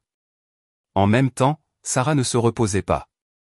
Elle a combiné ses contacts avec les informations obtenues du détective pour enquêter sur Brooke. Et ce qu'elle a découvert nous a vraiment stupéfiés. Brooke Ashford, la belle-fille de Vance Holdings, était en fait une pièce d'un jeu beaucoup plus grand. Son mariage avec l'héritier n'était qu'un mariage de convenance pour des raisons commerciales. Son mari était un playboy dissolu qui n'avait aucun intérêt pour sa femme. La liaison de Brooke avec Ethan n'était pas seulement pour des raisons émotionnelles, mais avait un autre but. Ethan avait promis de l'aider à détourner une partie de la fortune de ses beaux-parents par le biais d'un projet d'investissement fantôme. C'était une paire d'escrocs qui s'utilisaient mutuellement pour le profit, et moi et le mari de Brooke, Julian, n'étions que des victimes servant de bouclier pour couvrir leur complot. Cette vérité m'a exaspéré, mais en même temps, elle m'a laissé perplexe. Je n'étais pas la seule victime dans cette pièce de théâtre. J'ai décidé de jouer une carte encore plus audacieuse. Je devais faire en sorte qu'Ethan et Brooke se trahissent eux-mêmes. J'ai dit à Ethan que la semaine suivante, je devais partir en voyage d'affaires à San Francisco pendant une semaine. C'était l'occasion parfaite que j'avais créée moi-même. J'étais sûr que dès que je partirais, il ne manquerait pas l'occasion d'être avec sa maîtresse. « Tu pars seul ?» a demandé Ethan, dissimulant la joie dans son regard. « Non, je pars avec quelques collègues. Prends bien soin de toi pendant mon absence. » J'ai souri, jouant parfaitement le rôle de l'épouse attentionnée. « Ne t'inquiète pas, bon voyage. Je prendrai bien soin de la maison. » Il m'a serré dans ses bras, une étreinte pleine d'hypocrisie. Le jour où je devais partir pour San Francisco, je ne suis pas allé à l'aéroport. Je suis allé dans un hôtel près de la maison et j'ai réservé une chambre avec une bonne vue. Sarah et l'équipe de détectives étaient prêtes. Comme prévu, quelques heures seulement après mon départ, la voiture d'Ethan s'est arrêtée devant l'entrée principale du Waldorf Astoria Residence. Lui et Brooke sont entrés main dans la main une fois de plus, mais cette fois, ils ne savaient pas que chacun de leurs mouvements était méticuleusement enregistré par des dizaines d'objectifs cachés. Le filet était jeté, et la proie y était entrée d'elle-même. Assise dans la chambre d'hôtel, regardant les images transmises en temps réel sur mon ordinateur portable, je me sentais étrangement calme. Ma pièce de théâtre était sur le point de se terminer, et cette fois, je n'étais pas seulement une actrice, mais aussi la réalisatrice, la personne qui déciderait de la fin de tous les personnages de ce drame. Si vous attendez avec impatience le rebondissement passionnant de la protagoniste, abonnez-vous à la chaîne dès maintenant. Le voyage pour retrouver la justice ne fait que commencer, et les parties les plus tendues sont encore à venir. Ne manquez pas un seul instant. La chambre d'hôtel où je séjournais est instantanément devenue un petit centre de commandement. Le grand écran de l'ordinateur portable transmettait en continu les images des caméras cachées avec une netteté qui ne manquait aucun détail. Je pouvais voir Ethan et Brooke assis dans le luxueux restaurant de l'hôtel, riant et bavardant joyeusement en portant un toast avec du vin. Je pouvais voir le galant Ethan tirer la chaise de Brooke, la regardant avec une expression pleine d'affection. Si j'avais été là moi d'il y a un mois, ces scènes m'auraient probablement tué de douleur. Mais maintenant, elles ne faisaient qu'approfondir mon mépris. À côté de moi, Sarah observait attentivement un autre écran montrant les données du dispositif de suivi que le détective avait placé dans la voiture d'Ethan. Elle prenait constamment des notes sur les lieux et les heures. Ils ne sont pas seulement allés à l'hôtel, Claire, a dit Sarah sans quitter l'écran des yeux. Avant qu'Ethan ne récupère Brooke, ils sont allés dans un cabinet d'avocats de l'Upper East Side. Ils y sont restés plus d'une heure. Un cabinet d'avocats? Qu'y faisait-il? Un mauvais pressentiment m'a envahi. J'ai envoyé quelqu'un enquêter, a continué Sarah. C'est un cabinet spécialisé en droit commercial et en fusion et acquisition. Je ne pense pas qu'ils aient juste un rendez-vous galant. Ils doivent comploter une grosse affaire commerciale. Une affaire commerciale? Je me suis souvenu de ce que Sarah avait enquêté sur Brooke. Ethan avait promis de l'aider à détourner la fortune de ses beaux-parents. Se pourrait-il que mon voyage d'affaires soit l'occasion d'accélérer leur plan? Ils pensent que comme je suis à San Francisco, je ne découvrirai rien. Ils mènent leur complot ouvertement. Leur audace m'a mise en colère, mais en même temps, je me sentais chanceuse. Plus ils se déplaçaient ouvertement, plus ils laisseraient de traces. Continue de surveiller, ai-je dit à Sarah d'une voix froide. Enregistre tout sans rien manquer. Cette nuit-là, Ethan et Brooke sont restés à l'hôtel. Leurs moments intimes dans l'ascenseur, dans le couloir, tout a été enregistré. Sarah et moi sommes restés éveillés toute la nuit, nous relayant pour surveiller et sauvegarder les données. En voyant l'homme qui était autrefois mon mari faire l'amour à une autre femme, mon cœur ne me faisait plus mal. Seul un vide restait. Une insensibilité. Il était devenu un parfait inconnu. Le lendemain matin, ils ont quitté l'hôtel l'air très joyeux et satisfait. Ethan a déposé Brooke à son luxueux appartement puis s'est rendu à son bureau. On aurait dit que tout était fini. N'est-ce pas déjà suffisant, m'a demandé Sarah. Elle avait l'air fatiguée. Pas encore. J'ai secoué la tête. La preuve de l'infidélité n'est qu'une partie. Je veux plus. Je veux savoir quel complot financier il prépare. Ce sera le coup fatal. Je savais que les contrats ambigus que j'avais copiés n'étaient pas suffisants pour accuser Ethan. J'avais besoin de preuves plus claires, de preuves irréfutables, et j'ai décidé de créer cette preuve moi-même. J'ai expliqué mon plan à Sarah. En l'entendant, ses yeux se sont écarquillés d'étonnement. « Claire, es-tu folle ? C'est trop risqué. Et s'il t'attrape ? Il n'y a pas d'autre moyen, Sarah, ai-je dit fermement. C'est la seule opportunité. Je dois le faire. Mon plan était très simple, mais en même temps extrêmement dangereux. Cette nuit-là, je m'introduirai dans le bureau d'Ethan à l'entreprise et j'installerai un dispositif d'enregistrement miniature. Je connaissais le code d'accès du bâtiment. Je connaissais l'emplacement des caméras de sécurité. J'étais allé dans son bureau des centaines de fois. Je connaissais chaque recoin. Cette nuit-là, je me suis habillé en noir avec une casquette et un masque. Je ressemblais à une voleuse. Sarah observait depuis la voiture, restant en contact avec moi par le biais d'une oreillette miniature. En entrant dans l'immeuble de bureau vide, mon cœur battait la chamade. Heureusement, tout s'est bien passé. J'ai désactivé les caméras du couloir et je me suis infiltré dans le bureau d'Ethan. Le bureau était sombre. Seule la lumière des bâtiments d'en face filtrait. L'odeur de son eau de Cologne flottait encore faiblement dans l'air, un parfum que j'aimais autrefois, mais qui ne provoquait maintenant que de la nausée. Je me suis rapidement rendu à son bureau et j'ai placé le dispositif d'enregistrement dans un endroit discret sous la table. Au moment de partir, j'ai accidentellement vu un dossier de documents sur le bureau. Il avait probablement oublié de le ranger dans le classeur. Par curiosité, j'ai allumé la lampe de poche de mon téléphone et je l'ai éclairée. Les lettres sur la couverture du document m'ont figé. Projet d'investissement immobilier, Vance Holdings. Proposition de transfert d'actions, Vance Holdings. Le groupe des beaux-parents de Brooke. Avec des mains tremblantes, j'ai ouvert le dossier. À l'intérieur se trouvait un plan élaboré et complexe pour créer une filiale et transférer une partie importante des actions de l'entreprise du mari de Brooke à une nouvelle société détenue par Ethan et Brooke par le biais de transactions complexes d'achat-vente. C'était ça. C'était leur complot. Ils préparaient le détournement d'actifs de Vance Holdings, et en voyant le calendrier du plan, tout s'accélérait pour coïncider avec mon voyage d'affaires. J'ai rapidement photographié toutes les pages importantes du document avec mon téléphone. Juste à ce moment-là, j'ai entendu des pas à l'extérieur du couloir. Mon cœur était sur le point d'éclater. Sarah a également crié dans l'oreillette, « Quelqu'un arrive. Cache-toi vite. » J'ai rapidement éteint la lampe de poche et je me suis caché derrière un grand classeur. La porte du bureau s'est ouverte et la lumière du couloir a inondé la pièce. J'ai vu l'ombre d'un homme. C'était Ethan. Pourquoi était-il retourné au bureau à cette heure?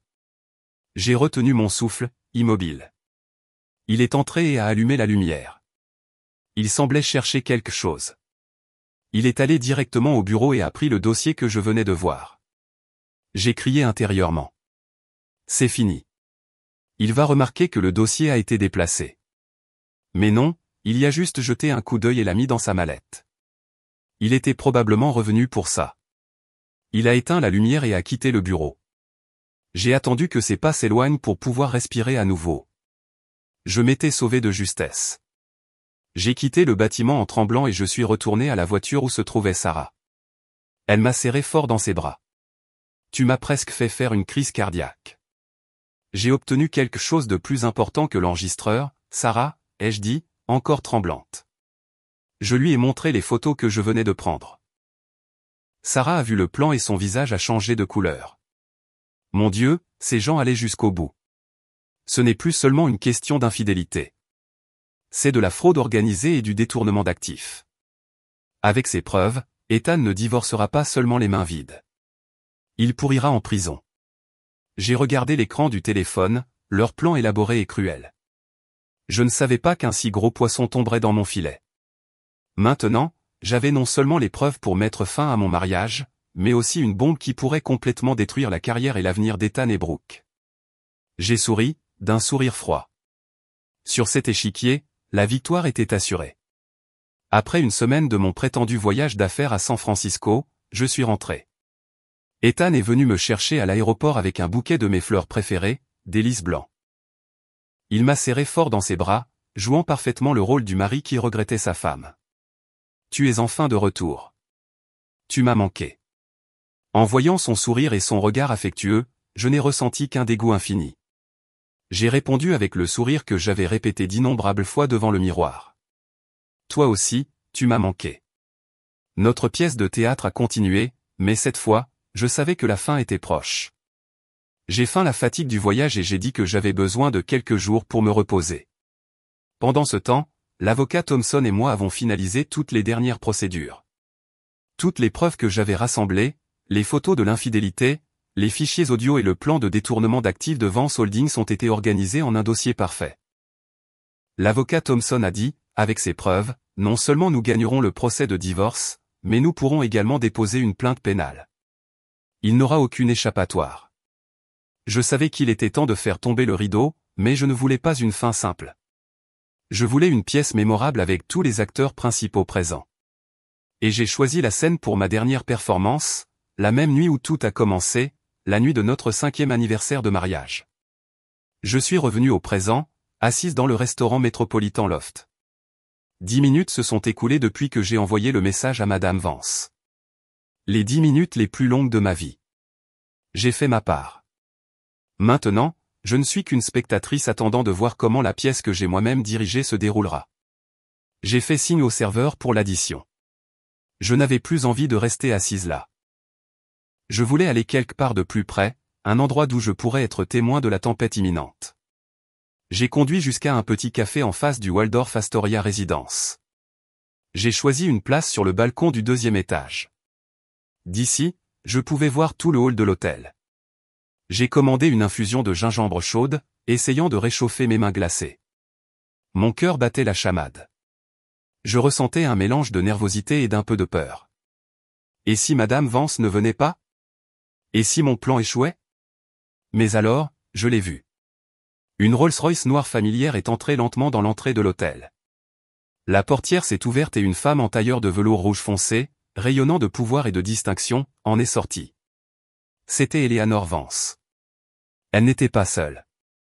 Derrière elle, 2 hommes en costume noir la suivaient, ses gardes du corps, et une autre voiture est arrivée. De la voiture sont descendus un homme d'âge mûr au visage aimable et une femme à l'apparence douce. Je les ai reconnus. C'étaient les Ashford, les parents de Brooke, et avec eux est venu nul autre que le mari de Brooke, le fils unique de Madame Vance, Julian. Il avait l'air déconcerté et confus. Madame Vance n'était pas venue seule. Elle avait appelé ses beaux-parents. Elle voulait les prendre en flagrant délit. Elle voulait que tout le monde soit témoin de cette humiliation, un style très caractéristique de la dame de fer. J'ai bu une gorgée de mon infusion et j'ai souri légèrement. La pièce était devenue plus excitante que je ne l'avais imaginé. J'ai vu Madame Vance dire quelque chose à un employé dans le hall et son groupe s'est dirigé directement vers les ascenseurs. Ils avaient obtenu le numéro de la chambre, 21109. Mon cœur a commencé à battre plus vite. Ça y est. La bombe est sur le point d'exploser. Je ne pouvais plus rester assise. J'ai rapidement payé. Je suis descendu et j'ai cherché un endroit discret dans le hall de l'hôtel d'où je pourrais tout entendre et tout voir. Je voulais être témoin de leur chute de mes propres yeux. Je me suis caché derrière une grande colonne et j'ai retenu mon souffle, en attendant. Environ 5 minutes plus tard, j'ai entendu une agitation venant des ascenseurs. Le groupe de Madame Vance est sorti, et ils avaient tous des expressions meurtrières. Ils se sont dirigés directement vers le bout du couloir où se trouvait la chambre 21109. Madame Vance n'a pas frappé à la porte. Elle a fait signe à l'un de ses gardes du corps. Il a ouvert la serrure avec une clé maîtresse. La porte de la chambre s'est ouverte brusquement et j'ai entendu le cri aigu de Brooke, suivi du cri furieux de Madame Vance. Salope sans vergogne. Comment oses-tu souiller le nom de notre famille? Un bruit sec a été entendu, une claque, probablement, puis le bruit de meubles qui se brisent.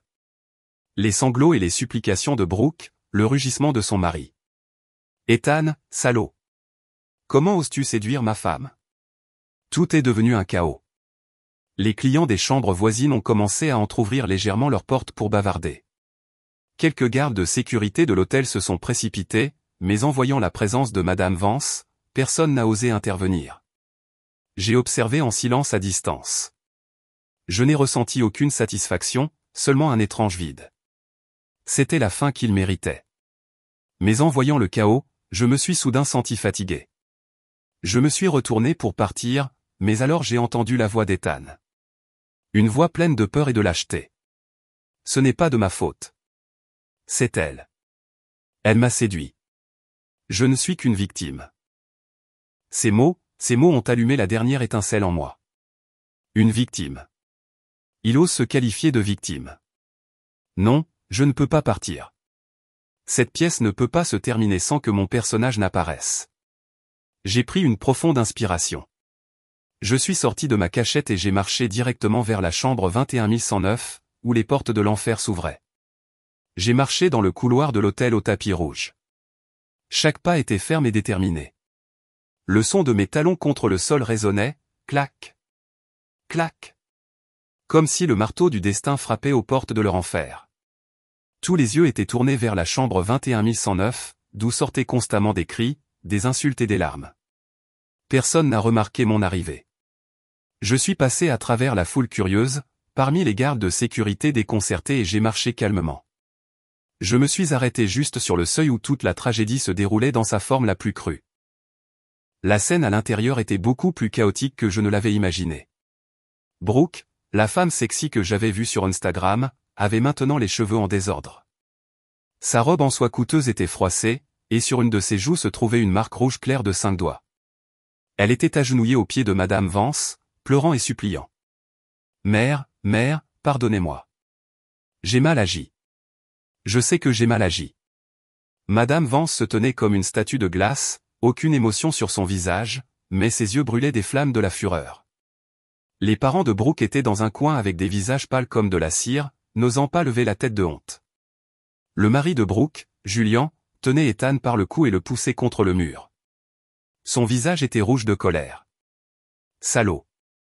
Je te considérais comme un frère et tu oses me poignarder dans le dos. » Mon mari parfait, Ethan, avait maintenant l'air vraiment pathétique. Son costume élégant était froissé, sa cravate de travers, et son visage était blanc de terreur. Il n'osait pas résister. Il balbutiait simplement. « Julian, c'est un malentendu. Elle m'a vraiment séduit. Je suis une victime. » Ces mots lâches ont de nouveau résonné clairement et sans vergogne. C'est alors que j'ai ouvert la bouche. Ma voix n'était pas forte, mais elle était assez claire pour faire taire tous les bruits chaotiques de la pièce. Une victime, Ethan? Es-tu vraiment sûr d'être une victime? Tout le monde dans la pièce s'est retourné pour me regarder à l'unisson. Mon apparition soudaine a surpris tout le monde. Ethan m'a vu, et ses yeux se sont écarquillés. La terreur en eux était bien plus grande que lorsque Julian le tenait par le cou.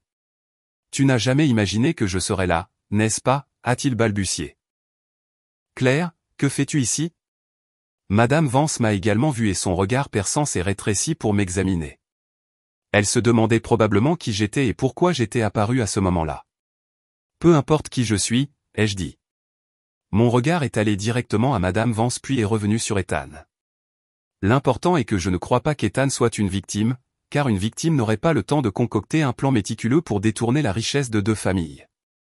Mes paroles ont été comme une seconde bombe explosant au milieu de la pièce. « De quoi parles-tu » a demandé Julian, relâchant Ethan et s'adressant à moi. « Un plan pour détourner des actifs. » « Oui, c'est exact, ai-je répondu calmement. Je suis entré dans la pièce et je me suis approché d'une petite table où la mallette d'Ethan était négligemment jetée. J'ai ouvert la mallette et j'ai sorti un dossier, le même dossier que j'avais photographié dans son bureau.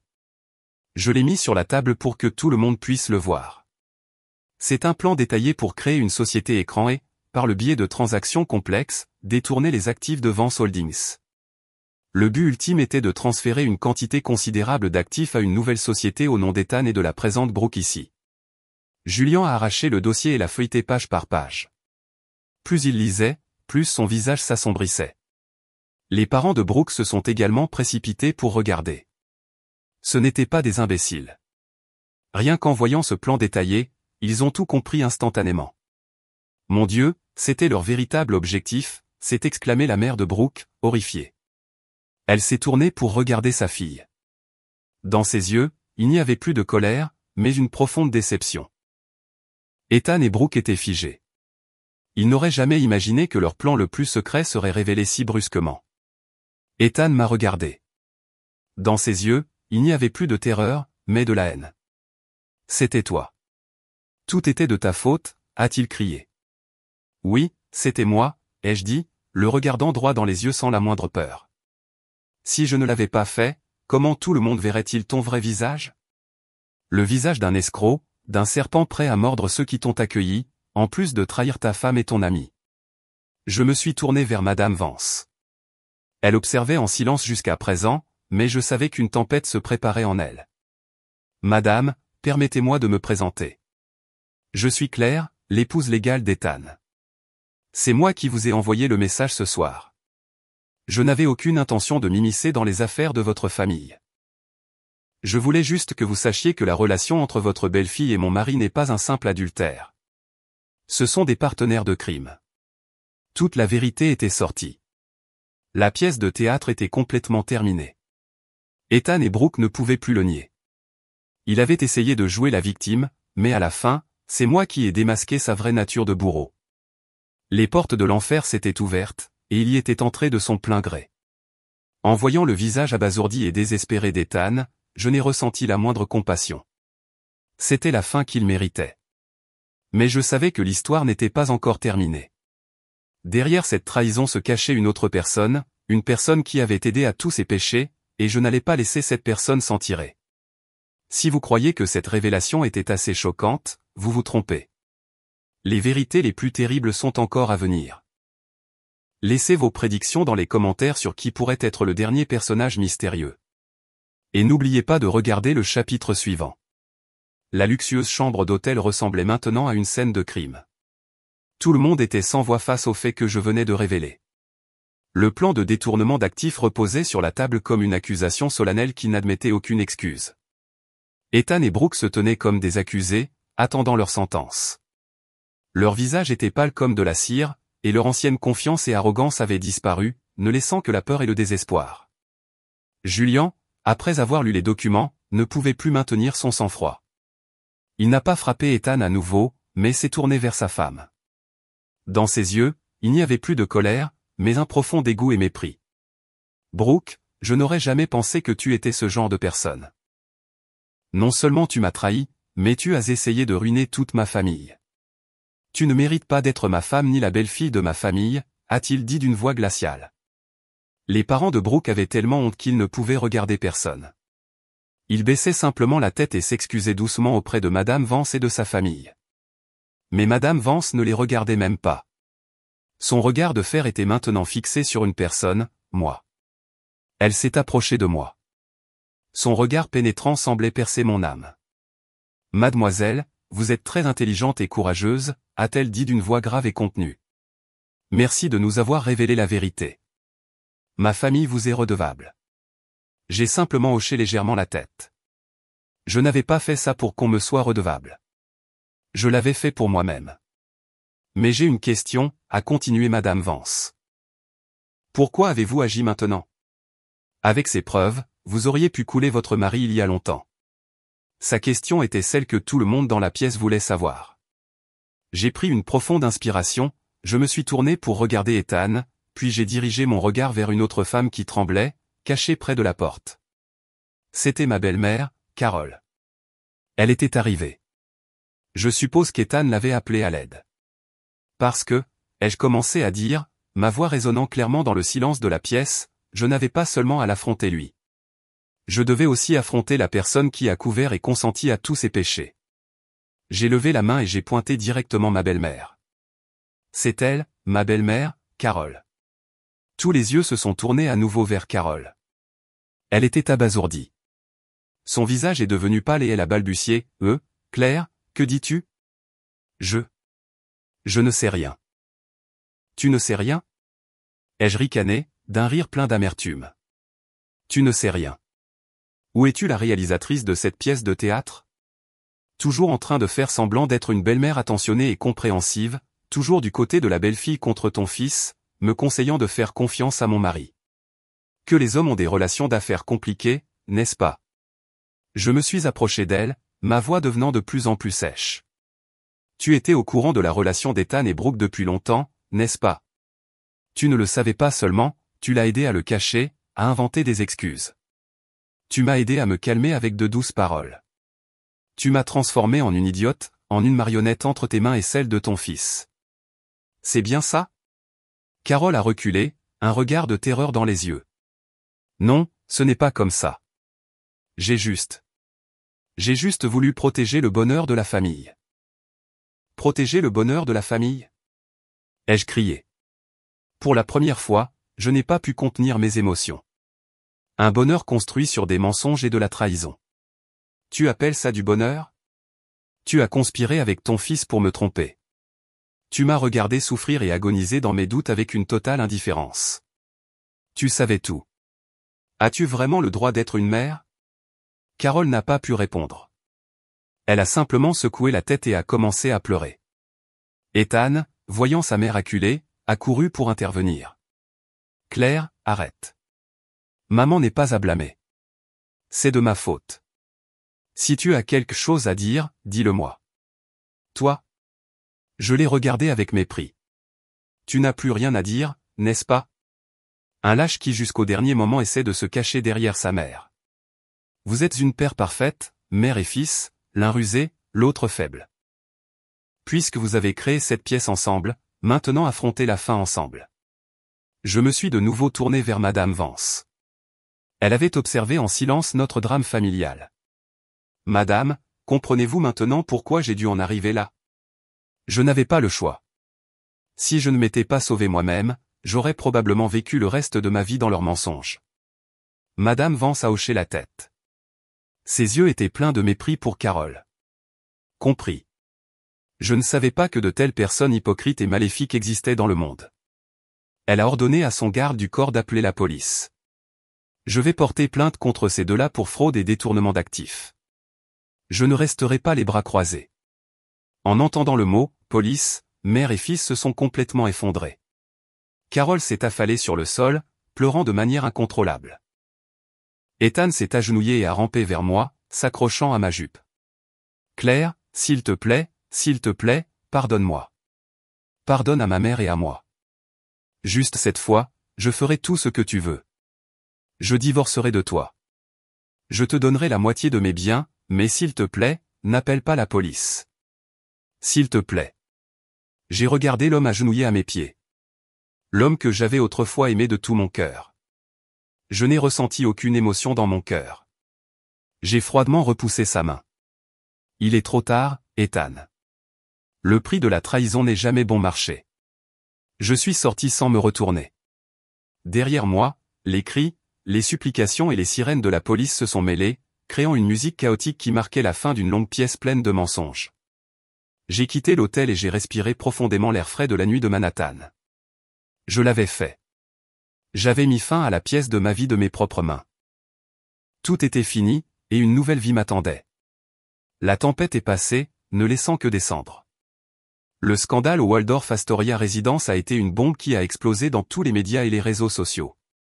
Les photos d'Ethan et Brooke pris en flagrant délit. Ma révélation, l'arrivée de la police, tout a été enregistré par des clients curieux et s'est répandu instantanément. L'honneur de deux familles, mes anciens beaux-parents et ceux de Brooke, s'est complètement effondré. Ils sont passés de familles enviées à la risée du monde. Les conséquences sont arrivées plus vite que je ne l'avais imaginé. Fidèle à son surnom, la Dame de Fer, Madame Vance, a agi avec détermination et sans pitié. Le lendemain, elle a demandé le divorce au nom de son fils. Brooke a été expulsée de la maison de ses beaux-parents avec seulement ce qu'elle portait. Ses parents ont également payé un lourd tribut pour la complicité de leur fille. Vance Holdings a résilié tous les contrats commerciaux avec leur entreprise, et ils se sont retrouvés au bord de la faillite. Brooke, la jeune femme qui vivait dans le luxe, l'influenceuse de mode aux centaines de milliers de followers, a tout perdu en un instant. Carrière, famille, réputation, tout s'est évanoui comme de la fumée. Et la fin de ma famille, ou plutôt de mes anciens beaux-parents, n'était pas très différente. Avec les preuves irréfutables que j'ai fournies, et la confession de Brooke, qui a tout avoué pour obtenir une réduction de peine, Ethan et sa mère ont été inculpés par la police pour fraude et détournement d'actifs. Ils ont essayé par tous les moyens de s'en tirer, mais face à la pression de l'opinion publique et à la fermeté de Madame Vance, personne ne les a aidés. La maison où nous vivions, les comptes bancaires, tous les biens au nom d'Ethan ont été gelés pour l'enquête. Carol, qui avait toujours fait semblant d'être gentille et distinguée, faisait maintenant face à la justice au crépuscule de sa vie, et l'avenir d'Ethan était complètement ruiné. Je n'ai ressenti aucune satisfaction de leur chute, seulement de la fatigue et du vide. La guerre était finie. J'étais la vainqueur. Mais pourquoi cette victoire avait-elle un goût si amer? J'avais payé cette victoire avec 5 ans de ma jeunesse, mon amour et ma confiance. J'ai quitté l'appartement où nous vivions et je suis retourné chez mes parents. Mes parents ne m'ont rien reproché. Ils m'ont simplement accompagné en silence, m'ont préparé ma nourriture préférée et ont pris soin de moi méticuleusement. La chaleur de la famille m'a aidé à guérir mes blessures. Le divorce entre Ethan et moi a été rapidement traité. Avec les preuves évidentes d'infidélité et de fraude, le tribunal a statué entièrement en ma faveur. J'ai pu conserver tous mes biens personnels et j'ai reçu une compensation substantielle pour dommages moraux. Le jour du procès, j'ai de nouveau rencontré Ethan. On aurait dit qu'il avait vieilli de 10 ans. Ses cheveux étaient gris et ses yeux étaient creusés. Son ancienne apparence de gentleman sûr de lui avait complètement disparu. Il m'a regardé. Dans ses yeux, il n'y avait plus de haine, mais un regret tardif. Mais je n'ai rien dit. Je suis passé devant lui comme s'il était un étranger. Tout le ressentiment entre nous était vraiment terminé. J'ai commencé une nouvelle vie. Je ne suis pas retourné dans mon ancienne entreprise. J'ai décidé de créer ma propre agence de communication. Je voulais utiliser mon expérience et mon talent pour construire une nouvelle carrière sans dépendre de personne. Sarah, qui avait été témoin de tout le processus de mon histoire, a quitté son emploi et a décidé de me rejoindre. Je ne veux plus continuer à travailler pour des menteurs. Je veux créer avec toi un endroit où l'authenticité et le talent sont respectés, a-t-elle dit. Nous sommes partis de zéro, mais avec une détermination et des efforts constants, notre entreprise a progressivement grandi. Les petits succès initiaux ont restauré la joie et la confiance que j'avais perdues il y a longtemps. Un après-midi, assise dans notre nouveau bureau, contemplant le paysage urbain vibrant, j'ai reçu un appel d'un numéro inconnu. « Allô, est-ce Claire ?» La voix à l'autre bout du fil me semblait un peu familière. « Oui, c'est moi. »« Désolé, qui est-ce » ? « C'est Julian, l'ex-mari de Brooke. » J'ai été surprise. « Pourquoi m'appelait-il ? Si vous avez le temps, j'aimerais vous inviter à prendre un café. J'ai quelque chose à vous dire. » J'ai hésité un instant puis j'ai accepté. J'étais aussi curieuse de savoir ce qu'il voulait me dire. Nous nous sommes rencontrés dans un café tranquille. Il avait l'air fatigué, mais son regard était beaucoup plus calme. Il m'a parlé de sa vie après l'incident. Lui et Brooke avaient officiellement divorcé. Sa mère, Madame Vance, était très déçue et choquée. « Je vous ai appelé aujourd'hui, » a-t-il dit, « pour m'excuser et vous remercier. »« M'excuser ?» ai-je demandé, surprise. « Oui, m'excuser. » Il a hoché la tête. « Je veux m'excuser d'avoir été si stupide, de ne pas avoir vu plus tôt le vrai visage des gens qui m'entouraient, et de vous avoir causé des problèmes. Et pour vous remercier. Merci d'avoir révélé tout si courageusement. Sans vous, je vivrais probablement encore dans un mensonge. » Il m'a regardé sincèrement. « Claire, vous êtes une femme vraiment spéciale, forte, intelligente et avec un grand respect de vous-même. Ethan n'a pas su vous apprécier quand il vous avait. Ce sera la plus grande perte de sa vie. » Ces paroles m'ont un peu confuse, mais j'ai senti mon cœur se réchauffer. Pour la première fois, un homme reconnaissait et respectait ma véritable essence. Nous avons bavardé longtemps comme de vieux amis. En nous disant au revoir, il a dit, « Si jamais vous avez besoin d'aide, n'hésitez pas à m'appeler. » J'ai souri et hoché la tête. Je savais qu'une porte s'était fermée, mais que beaucoup d'autres s'ouvraient. La vie avait encore beaucoup de bonnes choses qui m'attendaient. Chaque femme est comme une fleur qui peut être piétinée par la tempête. Mais si elle maintient les racines de sa dignité et de sa volonté, un jour elle repoussera et fleurira encore plus radieusement. Si vous êtes d'accord avec ces mots, partagez cette histoire pour diffuser le message sur les droits des femmes et le pouvoir de la régénération. Le temps passe vite et 2 ans se sont écoulés en un clin d'œil. Ma vie était entrée dans un tout nouveau chapitre, un chapitre beaucoup plus lumineux et significatif. Sarah est mon agence de communication, qui a commencé dans un petit bureau avec quelques employés, était devenue l'une des entreprises les plus importantes du secteur. Nous avons exécuté de nombreuses campagnes réussies pour de grandes marques, gagnant une solide réputation et un prestige. Je n'étais plus la Claire faible et vulnérable à l'amour du passé. Le monde des affaires m'avait rendu dur et déterminé, mais il ne m'avait pas fait perdre ma sensibilité et ma délicatesse de femme. J'ai trouvé la joie et la passion dans le travail, dans la création de nouvelles valeurs. Chaque projet réussi, chaque compliment d'un client était une confirmation de ma propre valeur. Ma relation avec Julien avait également progressé de manière inattendue. Après cette rencontre au café, nous sommes restés en contact en tant qu'amis. Il me demandait souvent des nouvelles de mon travail et me donnait des conseils utiles. Il me parlait aussi de sa vie, de la pression de gérer une grande entreprise après la retraite de sa mère. Nous avons trouvé l'un chez l'autre l'empathie et la compréhension de ceux qui ont traversé une blessure ensemble. Peu à peu, un autre sentiment a fleuri entre nous, de l'amitié, un sentiment naturel et sincère. Ce n'était pas un homme romantique comme Ethan. Il ne disait pas de jolis mots, mais à ses côtés, je me sentais toujours dans un calme et une confiance absolue. Il me respectait, appréciait mon talent et m'a toujours soutenu dans la poursuite de mes rêves. Cet amour n'était pas aussi passionné et aveugle que le précédent, mais il était plus mûr, profond et solide. Un soir d'automne, dans le même restaurant métropolitain Loft où j'avais autrefois passé ma nuit d'anniversaire seul en larmes, Julien m'a demandé en mariage. Il n'y avait ni fleurs ni bougies. Il m'a simplement pris la main et a dit, « Claire, au cours de ces 2 années, tu m'as appris ce qu'est une femme forte et merveilleuse. Je ne te promets pas un paradis. Tu as déjà créé ton propre paradis. Je veux seulement la chance d'entrer dans ce paradis et de construire avec toi un bonheur simple et éternel. Veux-tu m'épouser ?» J'ai pleuré, mais cette fois, c'était des larmes de bonheur complet. J'ai hoché la tête. Notre mariage a été intime, uniquement avec la famille et les amis les plus proches. Ma mère et Madame Vance. 2 femmes puissantes étaient maintenant co-belles-mères. Elles avaient traversé la tempête ensemble, avaient vu leurs enfants grandir et avaient trouvé une affinité l'une avec l'autre. Ma vie était maintenant vraiment complète. J'avais une carrière réussie, un mari qui m'aimait et me respectait, et une famille qui me soutenait toujours. Les souvenirs douloureux du passé semblaient très lointains, ne restant que comme une leçon coûteuse qui me faisait apprécier davantage ce que j'avais maintenant.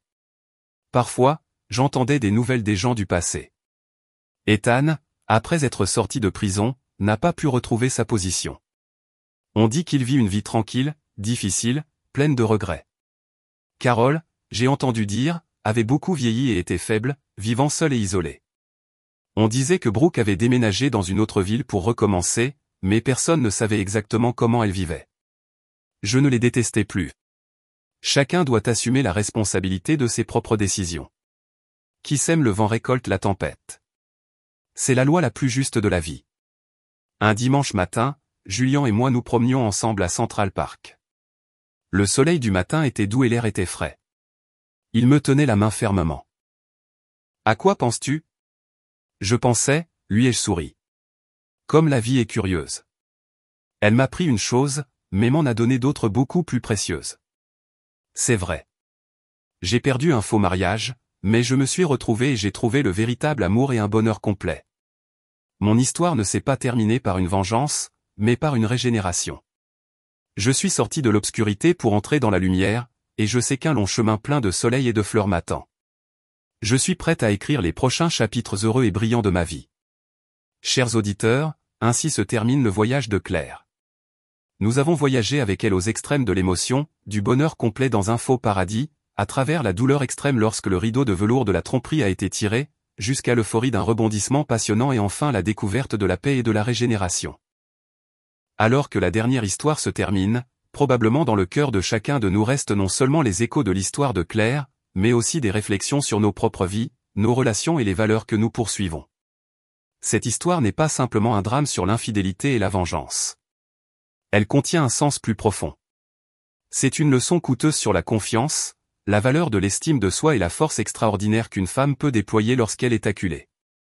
La première et peut-être la plus douloureuse leçon est le danger de l'emballage parfait. Ethan et sa mère ont créé ensemble une image trop parfaite. Un mari qui aimait sa femme avec dévouement, une belle-mère aussi attentionnée qu'une mère. Ils ont offert à Claire un paradis, et c'est précisément dans cette douceur que Claire a baissé sa garde. Cela ne vous semble-t-il pas familier ? Dans la vie, nous aspirons souvent à la perfection, à un amour sans faille, à une famille sans conflit. Et lorsque nous trouvons quelque chose de similaire, nous avons tendance à ignorer les signaux étranges, les petites ondulations. Nous nous reprochons d'être trop méfiants, de gâcher quelque chose de bien. Des voyages d'affaires soudains, des réunions tardives, un reçu trouvé par hasard. Tout peut être excusé par des raisons logiques. Mes chers auditeurs, l'intuition féminine, ce vague sentiment instinctif que nous appelons souvent paranoïa, peut parfois être le système d'alarme le plus sophistiqué de l'âme. L'histoire de Claire nous envoie un avertissement fort. N'ignorez jamais la voix qui murmure en vous. Lorsque vous sentez que quelque chose ne va pas, aussi petit soit-il, faites confiance à votre instinct. L'amour exige la confiance, mais la confiance ne signifie pas l'aveuglement. Et lorsque la cruelle vérité est révélée, que pouvons-nous apprendre de la façon dont Claire y fait face? Elle ne s'est pas effondrée. Elle n'a pas fait de scène. Elle n'a pas choisi une méthode de vengeance vulgaire. Au lieu de cela, la douleur l'a rendue plus forte et plus rationnelle que jamais. C'est le tournant le plus important. Au lieu de sombrer dans le rôle de la victime pitoyable, Claire s'est transformée en stratège. Elle a transformé les larmes en armes, la douleur en force. Elle a compris que face à des gens rusés, les émotions ne sont qu'une faiblesse. Seule la raison, la planification et des preuves solides étaient le seul moyen de retrouver la justice. Dans nos vies, c'est aussi comme ça. Face à la trahison ou à l'injustice, pleurer et nous blâmer est inévitable. Mais ne restez pas trop longtemps dans ce bourbier. Accordez-vous du temps pour le deuil, mais ensuite vous devez vous relever. Apprenez à transformer l'énergie négative de la colère et de la douleur en énergie positive d'action. Demandez-vous, que puis-je faire pour me protéger? Que dois-je rassembler? En qui puis-je avoir confiance? Et à qui puis-je demander de l'aide? Le parcours de Claire démontre l'importance de la préparation. Elle n'a pas agi sur un coup de tête. Elle a cherché son ami. Elle a cherché un avocat. Elle a tissé sa toile en silence, rassemblant les preuves une par une. Des photos de l'infidélité, des fichiers audio au plan élaboré de fraude financière, elle a gagné non pas par chance, mais parce qu'elle a préparé sa guerre avec soin et méticulosité. Cela nous donne une leçon très réaliste. Dans tout conflit, de la maison à la société, les paroles en l'air et les émotions n'ont aucune valeur. Seules les preuves claires, les faits irréfutables, peuvent protéger vos droits, en particulier pour les femmes. Soyez toujours consciente de la situation financière de la famille. Conservez les documents importants. Ayez des connaissances de base en droit. Ce n'est pas être calculatrice ou méfiante. C'est être intelligente et se protéger. Un point lumineux et humain dans cette histoire est que Claire ne s'est pas laissée aveugler par la vengeance personnelle. Lorsqu'elle a découvert qu'Ethan l'avait non seulement trompée, mais était un escroc professionnel qui avait nui à de nombreuses autres personnes, son combat est passé à un niveau supérieur. Ce n'était plus un combat pour retrouver ses propres biens, mais un combat pour la justice. Elle aurait pu choisir le chemin le plus facile, parvenir à un accord avec Brooke pour obtenir des preuves et clore l'affaire rapidement, mais elle ne l'a pas fait. Elle voulait que tous les coupables, du principal auteur au complice, répondent devant la loi. Cette action démontre une maturité et une vision qui vont au-delà de la vengeance personnelle. Parfois, dans la vie, nous nous trouvons dans des situations difficiles où nous avons l'occasion de nous venger. Mais une vengeance momentanée apportera-t-elle une vraie paix ou ne fera-t-elle que rendre notre âme plus lourde? L'histoire de Claire nous montre un autre chemin: lutter pour la justice. Lorsque vous transformez votre propre lutte en un combat pour une valeur plus grande, vous n'êtes plus seul. Et votre victoire ne vous apportera pas seulement la libération, mais peut aussi être un flambeau qui éclaire le chemin et donne de la force à d'autres personnes dans la même situation. Et enfin, une leçon sur la régénération. 5 ans d'un mariage brisé. L'amour et la confiance se sont effondrés. C'était une perte énorme, mais Claire n'a pas laissé le passé enterrer son avenir. Elle est sortie des cendres plus forte et plus radieuse. Elle a construit sa propre carrière, a trouvé un nouvel amour plus précieux, et surtout, a transformé sa douleur en une mission. La vengeance la plus douce n'est pas de voir l'ennemi souffrir, mais de vivre une vie vraiment heureuse et pleine de sens qu'ils ne pourront jamais atteindre. L'histoire de Claire semble nous dire ceci. Il n'y a pas de douleur éternelle. Si cette porte se ferme, une autre s'ouvrira. Ce qui ne vous tue pas vous rend plus fort. L'important est de savoir si nous avons le courage de traverser la pluie. Si nous avons la foi d'attendre le soleil, chaque femme a un potentiel extraordinaire en elle. Ne vous sous-estimez jamais. Ne pensez jamais que vous ne pouvez pas vivre sans quelqu'un. Vous êtes votre propre paradis et vous êtes la seule à pouvoir décider du bonheur de votre vie. L'histoire de Claire est terminée, mais je crois que les leçons que nous en avons tirées résonneront pour toujours. C'est une leçon sur la sagesse en amour, la force dans l'adversité et la grâce de trouver la paix. La vie n'est pas toujours un lit de roses. Mais si nous maintenons notre dignité, si nous nous efforçons constamment et si nous croyons en de bonnes valeurs, nous trouverons sans aucun doute le vrai bonheur dans la vie. L'histoire de Claire vous a-t-elle fait réfléchir à votre propre vie? Avez-vous déjà dû prendre une décision difficile entre l'émotion et la raison? Laissez vos commentaires ci-dessous pour partager vos histoires et vos points de vue. Chacun de vos commentaires est une pièce précieuse pour créer une communauté où nous nous écoutons et nous nous comprenons. Si cette histoire a touché votre cœur, cliquez sur j'aime pour diffuser le pouvoir de la force. Partagez cette vidéo avec les femmes que vous aimez et abonnez-vous à la chaîne pour ne pas manquer la prochaine histoire profonde et significative. Votre soutien est un moteur inestimable pour que nous poursuivions notre voyage narratif.